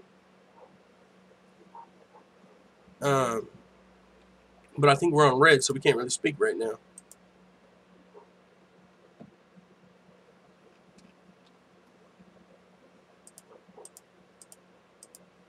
All right, we're live. We're live. I thought we were not live. I see mediocre a-hole in here giving it to the motherfucking one of the full-time family members / trolls. I'm not sure, but like I said, mediocre a-hole, if they're just over here and they're not talking shit while they're over here, you know what I'm saying? Now forget about it. If they bring that shit over here, they're probably gonna get hit with the wrench. But yeah, man, so there ain't no need to keep spamming what they've said on other channels. I mean, you know, people say shit all the time. He might be fake, right? He might actually like the channel and be trying to earn cool points on another channel. So whenever they're talking shit on me on Felony's channel, or when they're talking shit on me on the MMA trolls, maybe he's like, oh yeah, fat time. Haha, don't like that guy. And secretly he's actually enjoying all the videos.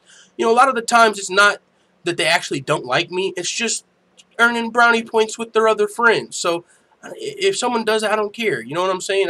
If they're not over here causing harm to our channel and preventing our growth, I'm good with it.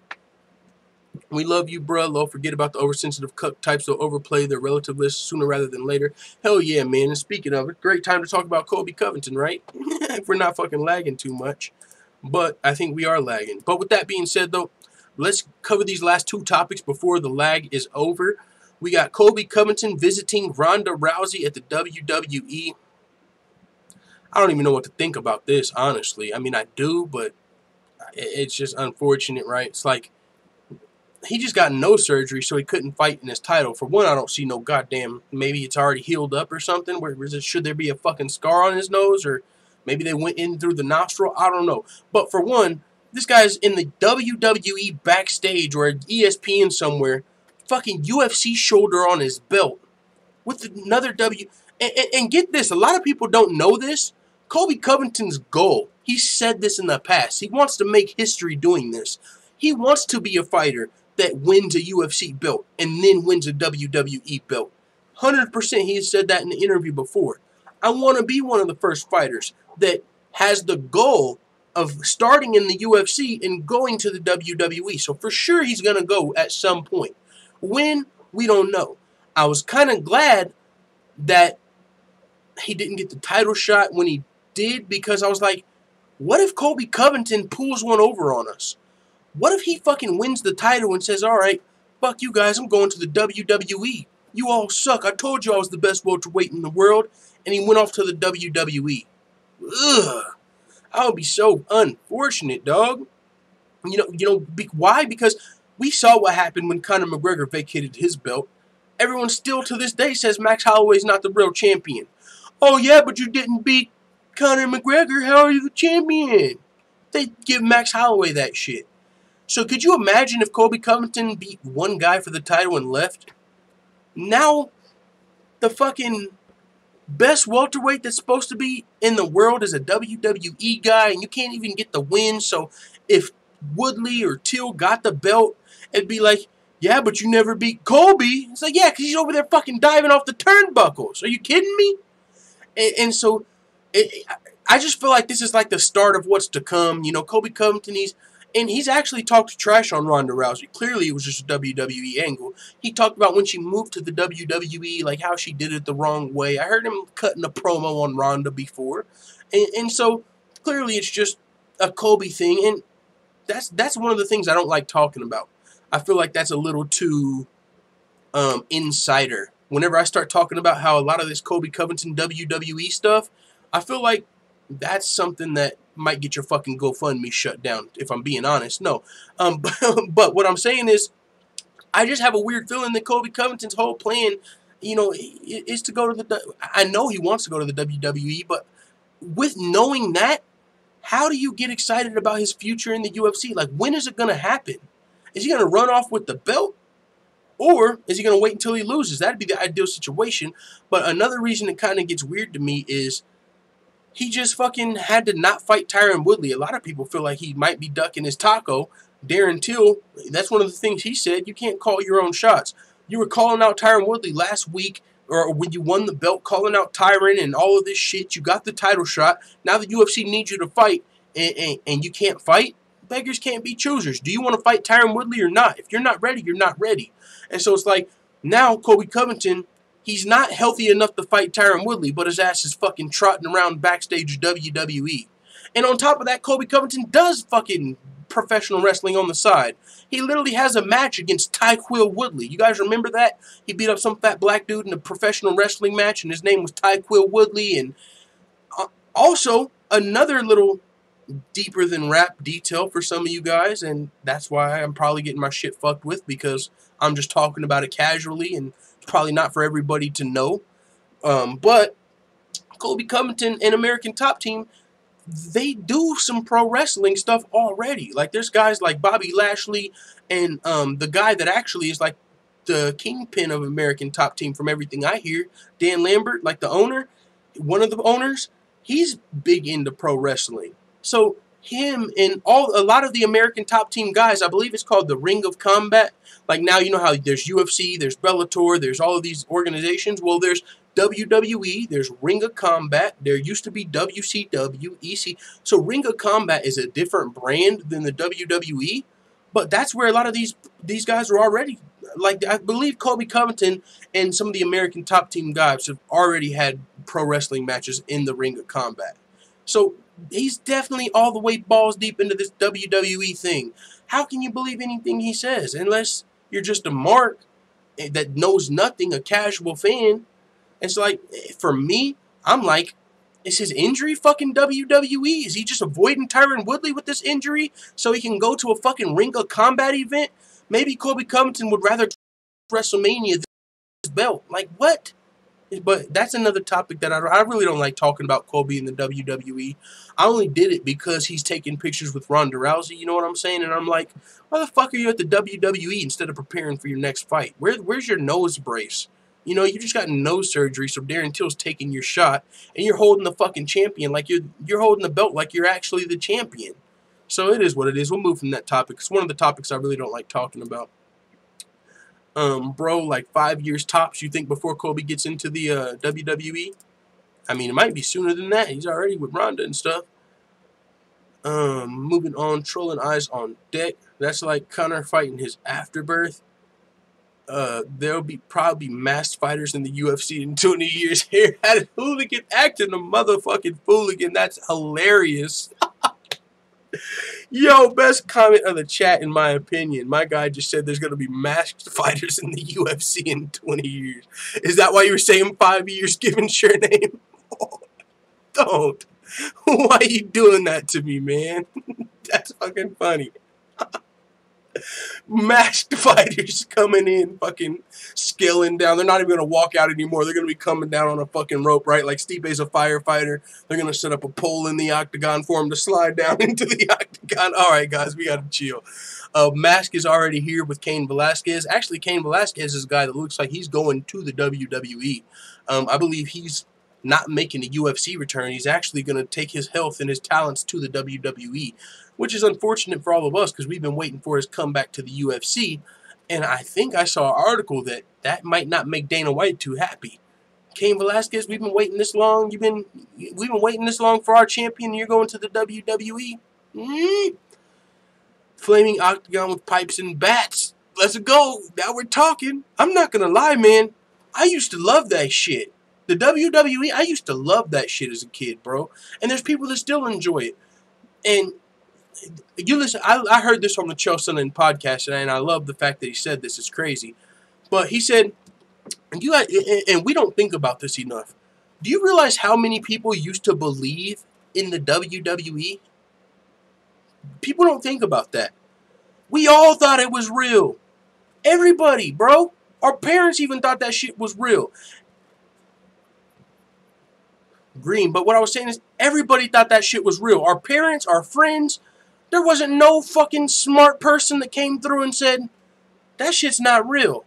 Like, where the fuck were those guys? Like, no one had been in a real fight enough to the point where they were like, yo, this WWE shit is fake. And one of the things Chael Sonnen talked about is, this is how deep it got. So many people thought the WWE was real, they had to get a commission. There's a professional wrestling commission because even the politicians and people of the states were thinking that the WWE was real. And when you think about that, man, it's a little alarming that even the politicians, the people running the state, were buying into the WWE. It's just like how stupid we kind of all were before the internet, right? And so now it's like, man, like, I kind of get it. You know, we weren't just watching it for the fighting. We weren't just watching it because, oh, he's got a nice left hook. We were watching it for the storyline. We were watching it because The Rock was talking shit and Stone Cold was talking shit and the finishing moves and the walkouts, the songs. That's literally why we were watching. It's not because we cared that the fights were real. Honestly, because that's what drew us in. Do you smell what The Rock is cooking? And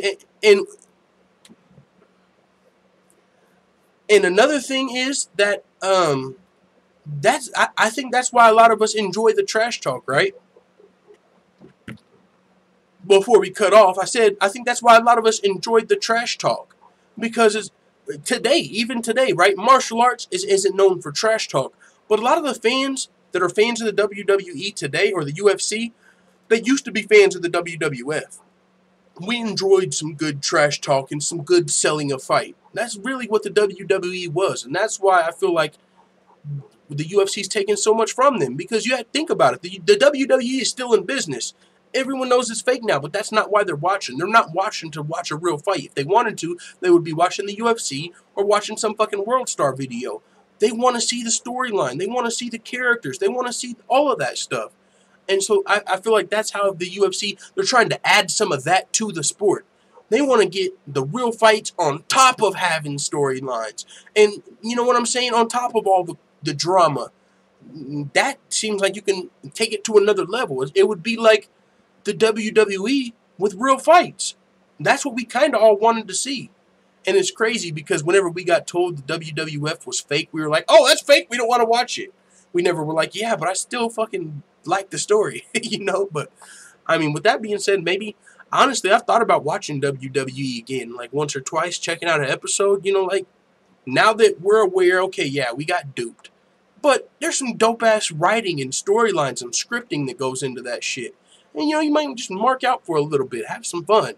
I mean, I've thought about it lately. I haven't done it yet, but we're getting closer and we're getting closer. But, yeah.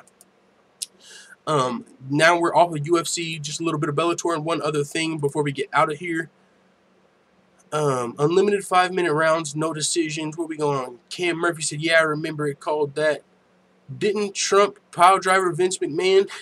Yeah, I think Trump has been in the WWE. So is Floyd Mayweather. I think fucking Floyd Mayweather chokeslammed the Big Show or something. You know, like the WWE is where it's at. They get the biggest stars. Like, yeah, rappers, boxers, future presidents. Like, everybody's went to the WWE and made an appearance.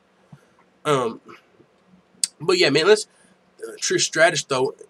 Hey, fuck you, Tom, man. You remember back in the day, Trish Stratus? Who were the other ones? Lita Guerrero was her last shit. Lita, Trish Stratus, Sable. Sable was always that MILF back in the day. I was like 8 years old, like, yo, I fucks with Sable. You know what I'm saying? Like, on some MILF shit. But yeah, Trish Stratus was the baddest for sure. But before we get out of here, All-Pro, former NFL All-Pro Sean Merriman to make combat sports debut in a bare-knuckle boxing match. Ooh, I feel bad for his opponent. His opponent's about to get his fucking jaw ripped off. This is bare-knuckle boxing. This ain't MMA. He ain't got to worry about takedowns. He ain't got to worry about leg kicks. All he's got to worry about is being this close to another motherfucker with that build just taking somebody's jaw off their face. He's about to crack some shit, Sean Merriman. And damn, if they're in the... Which bare-knuckle fighting championship is it? Bro, I think there's 2 bare-knuckle fighting championships coming up. There's like the BKFC and then the WBKFF. That's confusing. Because the BKFC is the one with Beck Rawlings and some of these other bigger names. But I believe the WBKFF is going to have Sean Merriman. And they're the ones that's going to have Felony Charles Bennett as well. So... already? It's like, goddamn, already we got competition? We already got 2 bare-knuckle fighting leagues? I'm still trying to figure out what's going on with one. But hey, it is what it is. He says, we're thrilled to have Sean as a part of our team. It's a very exciting time for everyone. Sean was a proven warrior on the field, and we look forward to seeing him in the ring. We feel like Sean signing with WBKFF opens the doors for champions from all sports and shows that he has the guts and courage to step in this gladiator sport. Bare-knuckle fighting is a combat sport for the 21st century. We welcome Sean as part of our family. I've told this story before, man. Bare-knuckle boxing That's like the mix of MMA and boxing that everybody has looked for. And I'm saying that as a hardcore MMA fan. The very first bare-knuckle boxing show I saw was about 2 years ago. They had one event. It was insane. I was watching it with my cousin, who's a boxing fan, actually, and both of our jaws were dropped. I've never been a boxing guy. I was always MMA over boxing. He's never been an MMA guy. He was always boxing. And both of our jaws were dropped by the end of the show. What the fuck did we just watch? Bro, this is the future. What is happening? Where's the next one? Like, to the point to where I started looking up the fighters. I remembered all the fighters' names off the first show. Like, oh, I want to see who he fights in the next show. Maybe the winner of the main event's going to fight this dude who also won on the show. Like, off the first event, I was balls deep in bare-knuckle boxing. But the knockouts were so brutal, I think. One of the guys got laid out so clean, like, it was like, I think when they were rolling the credits, he might have still been laid out on the mat. This dude might have been asleep during the main event, right? Like, if he got knocked out in the co-main event, they might have had to let his ass sleep through the main event, because that's how brutal the KO was. And I was like, ooh, that might be a problem here. I don't know if that's legal. Like, I don't know if people are going to want to see that. You know, it was pretty brutal, right? And I'm watching boxing, watching MMA, it's a different level. Bare knuckle, motherfuckers' fists are getting tore up from teeth. There's gashes and sometimes in motherfuckers' lips. You know what I'm saying? Like the one we saw with Stephen Struve, and like it's brutal. It's crazy. It's entertaining. And for the people that don't like wrestling, there's no wrestling. For the people that feel like boxing is boring, it's too long, the gloves are too thick, that problem is fixed as well because there's no gloves. So there's no wrestling, there's no gloves, you're in a smaller circle, nothing but action, someone's going the fuck to sleep. I'm telling you, that shit is entertaining. Now, the only question I had is, like, how is it going to last? Like, we saw Beck Rawlings, she won her fight, but still her knuckles were kind of busted up. So it's kind of like, is a fighter going to be able to, you know, fight more than twice a year in this format? But maybe it's not going to be built off star power. You don't need the fucking stars of the storylines for this type of fighting right here. I'm telling you, this is the type of shit you're like, oh my God. You know, your eyes are open, your jaw is dropped, and you're just watching this shit like, what am I watching? Am I a bad person for watching this, low-key? You know what I'm saying? Like, this is like a blood sport for sure. So, but it's really getting its wheels. I'm sure they got some regulations and stuff. I'm not sure if either one of these organizations are associated with the very first promotion that I saw. That one was called BKB. Straight BKB 1. That's what I watched. Bare Knuckle Boxing 1. That motherfucker was so cold. Still one of my favorite events I've watched to this date. But these ones, they're adding bigger names. They're adding former NFL players, former UFC fighters. So we're going to actually start to see some fucking real heat getting thrown here. And for guys like these NFL players, yeah, it might be harder for them to transition over to MMA because there's a lot more skills you have to work on. You know, if you ain't got the wrestling and the striking, like, it's a lot harder for just an athlete to transition to MMA and have success. But if you're transitioning into just bare-knuckle boxing, smaller rings, smaller gloves, I think this guy Sean Merriman or guys like Greg Hardy might be a motherfucking problem in bare-knuckle boxing. So we'll see what happens, but that's something I saw that stood out to me. I'm definitely interested for sure. Do we have anything else to talk about?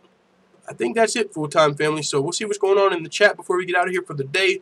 And, of course, remember, we will be back tomorrow in the morning, not in the evening at the normal time because I work tomorrow. So I'm going to be coming on in the morning or afternoon. So I know this is what I'll do. I'm going to start putting up a video before I go live, you know. So maybe 30 minutes before I go live, I'll post like a video and I'll say like, hey, I'm going live in 30 minutes. Be there, be square.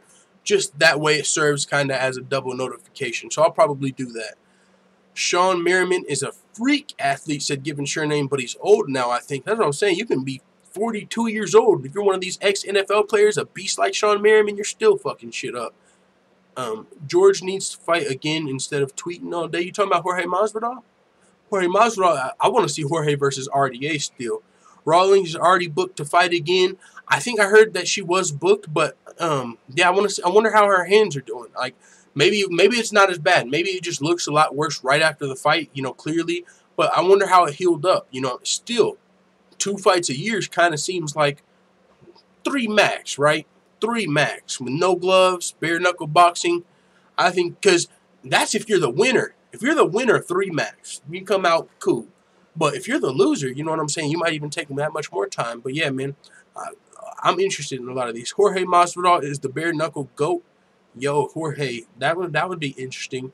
But I like Jorge Masvidal with a little more space rather than just in phone booth fighting. I think he's a very skilled fighter to the point, but he uses his space and his distance and his footwork. I don't know if bare knuckle boxing, I'm sure he would still do tremendous at it, but there's probably some other killers, you know, that would probably benefit more from having a smaller enclosed thing. But yeah, I definitely wouldn't count Masvidal out. He's definitely a beast from the backyard. From backyard to bright lights. Ken Murphy said, how about people send $1 in super chat? All the people in chat on the next live chat. I mean, yeah, you know, that's a dope idea. I appreciate, you know, I would appreciate it. But yeah, man, if everyone donated $1, that would be a life changer, you know. But you can't expect that.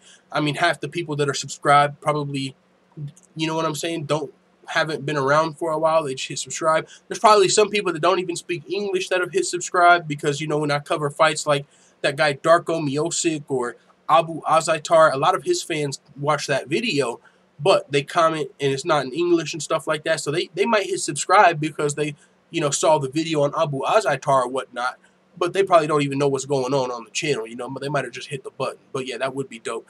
Let's go obliterate them bagel biting beta troll boys into oblivion. Where they at, though? Where they at, though? Where they at, though? You know they don't want no smoke mediocre a-hole.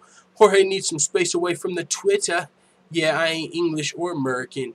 Yes, you know, but you still know what's going on, though, family. I think, where are you at, Bada Jr.? And didn't you say you were like in Korea or China or something like that? Bada Jr. No, what up? So, no, but yeah, full-time family, thank y'all for coming through. We're about to get out of here for the day. It was dope to see all the names. It's always a family affair when we get here, see some familiar names and faces as far as your profile picture is concerned. So I appreciate everybody. We'll be back tomorrow earlier than normal, but we'll still be live every day. Keep grinding. We got trolls, dark forces fucking with the channel. It's a little, you know, paranoia-stricken. I'm a little paranoia-stricken. I don't know really what the fuck's going on as far as the GoFundMe. I'm not worried about just a troll that talks shit. I'm not just worried about a troll that flags a video or leaves a thumbs down. But when motherfuckers start having the power to shut your GoFundMe down, that's where shit starts getting a little spooky. You know what I'm saying? I'm like, I don't know if this is a troll at this point, but hopefully it is, right? And that's for our sake. I mean, hopefully we didn't piss off the wrong people. Mars, you're from Uranus. I remember one time back in elementary school, I came up with a clever-ass line. You guys remember, girls go to Mars to get more candy bars. Y'all remember that shit? I was a kid, and I already had a fucking dirty mind as a kid, from whatever reason. But I was like, oh yeah? Boys go to Mars to get more candy bars. And I was a kid, right? Elementary school, so I thought I was doing something. I was like, girls go to Venus to get more penis. And I swear to God, I said that shit at school. It was funny, and my cousin straight snitched on me, bro. I went home, and my aunt was like, so, what? Girls go to Venus to get more what? And I was like, this nigga told on me. I told that shit at recess. Funny little story, but yeah. So with that being said, appreciate everybody for coming through. We'll be back tomorrow. Let the full-time family know what you think in the comments. We out.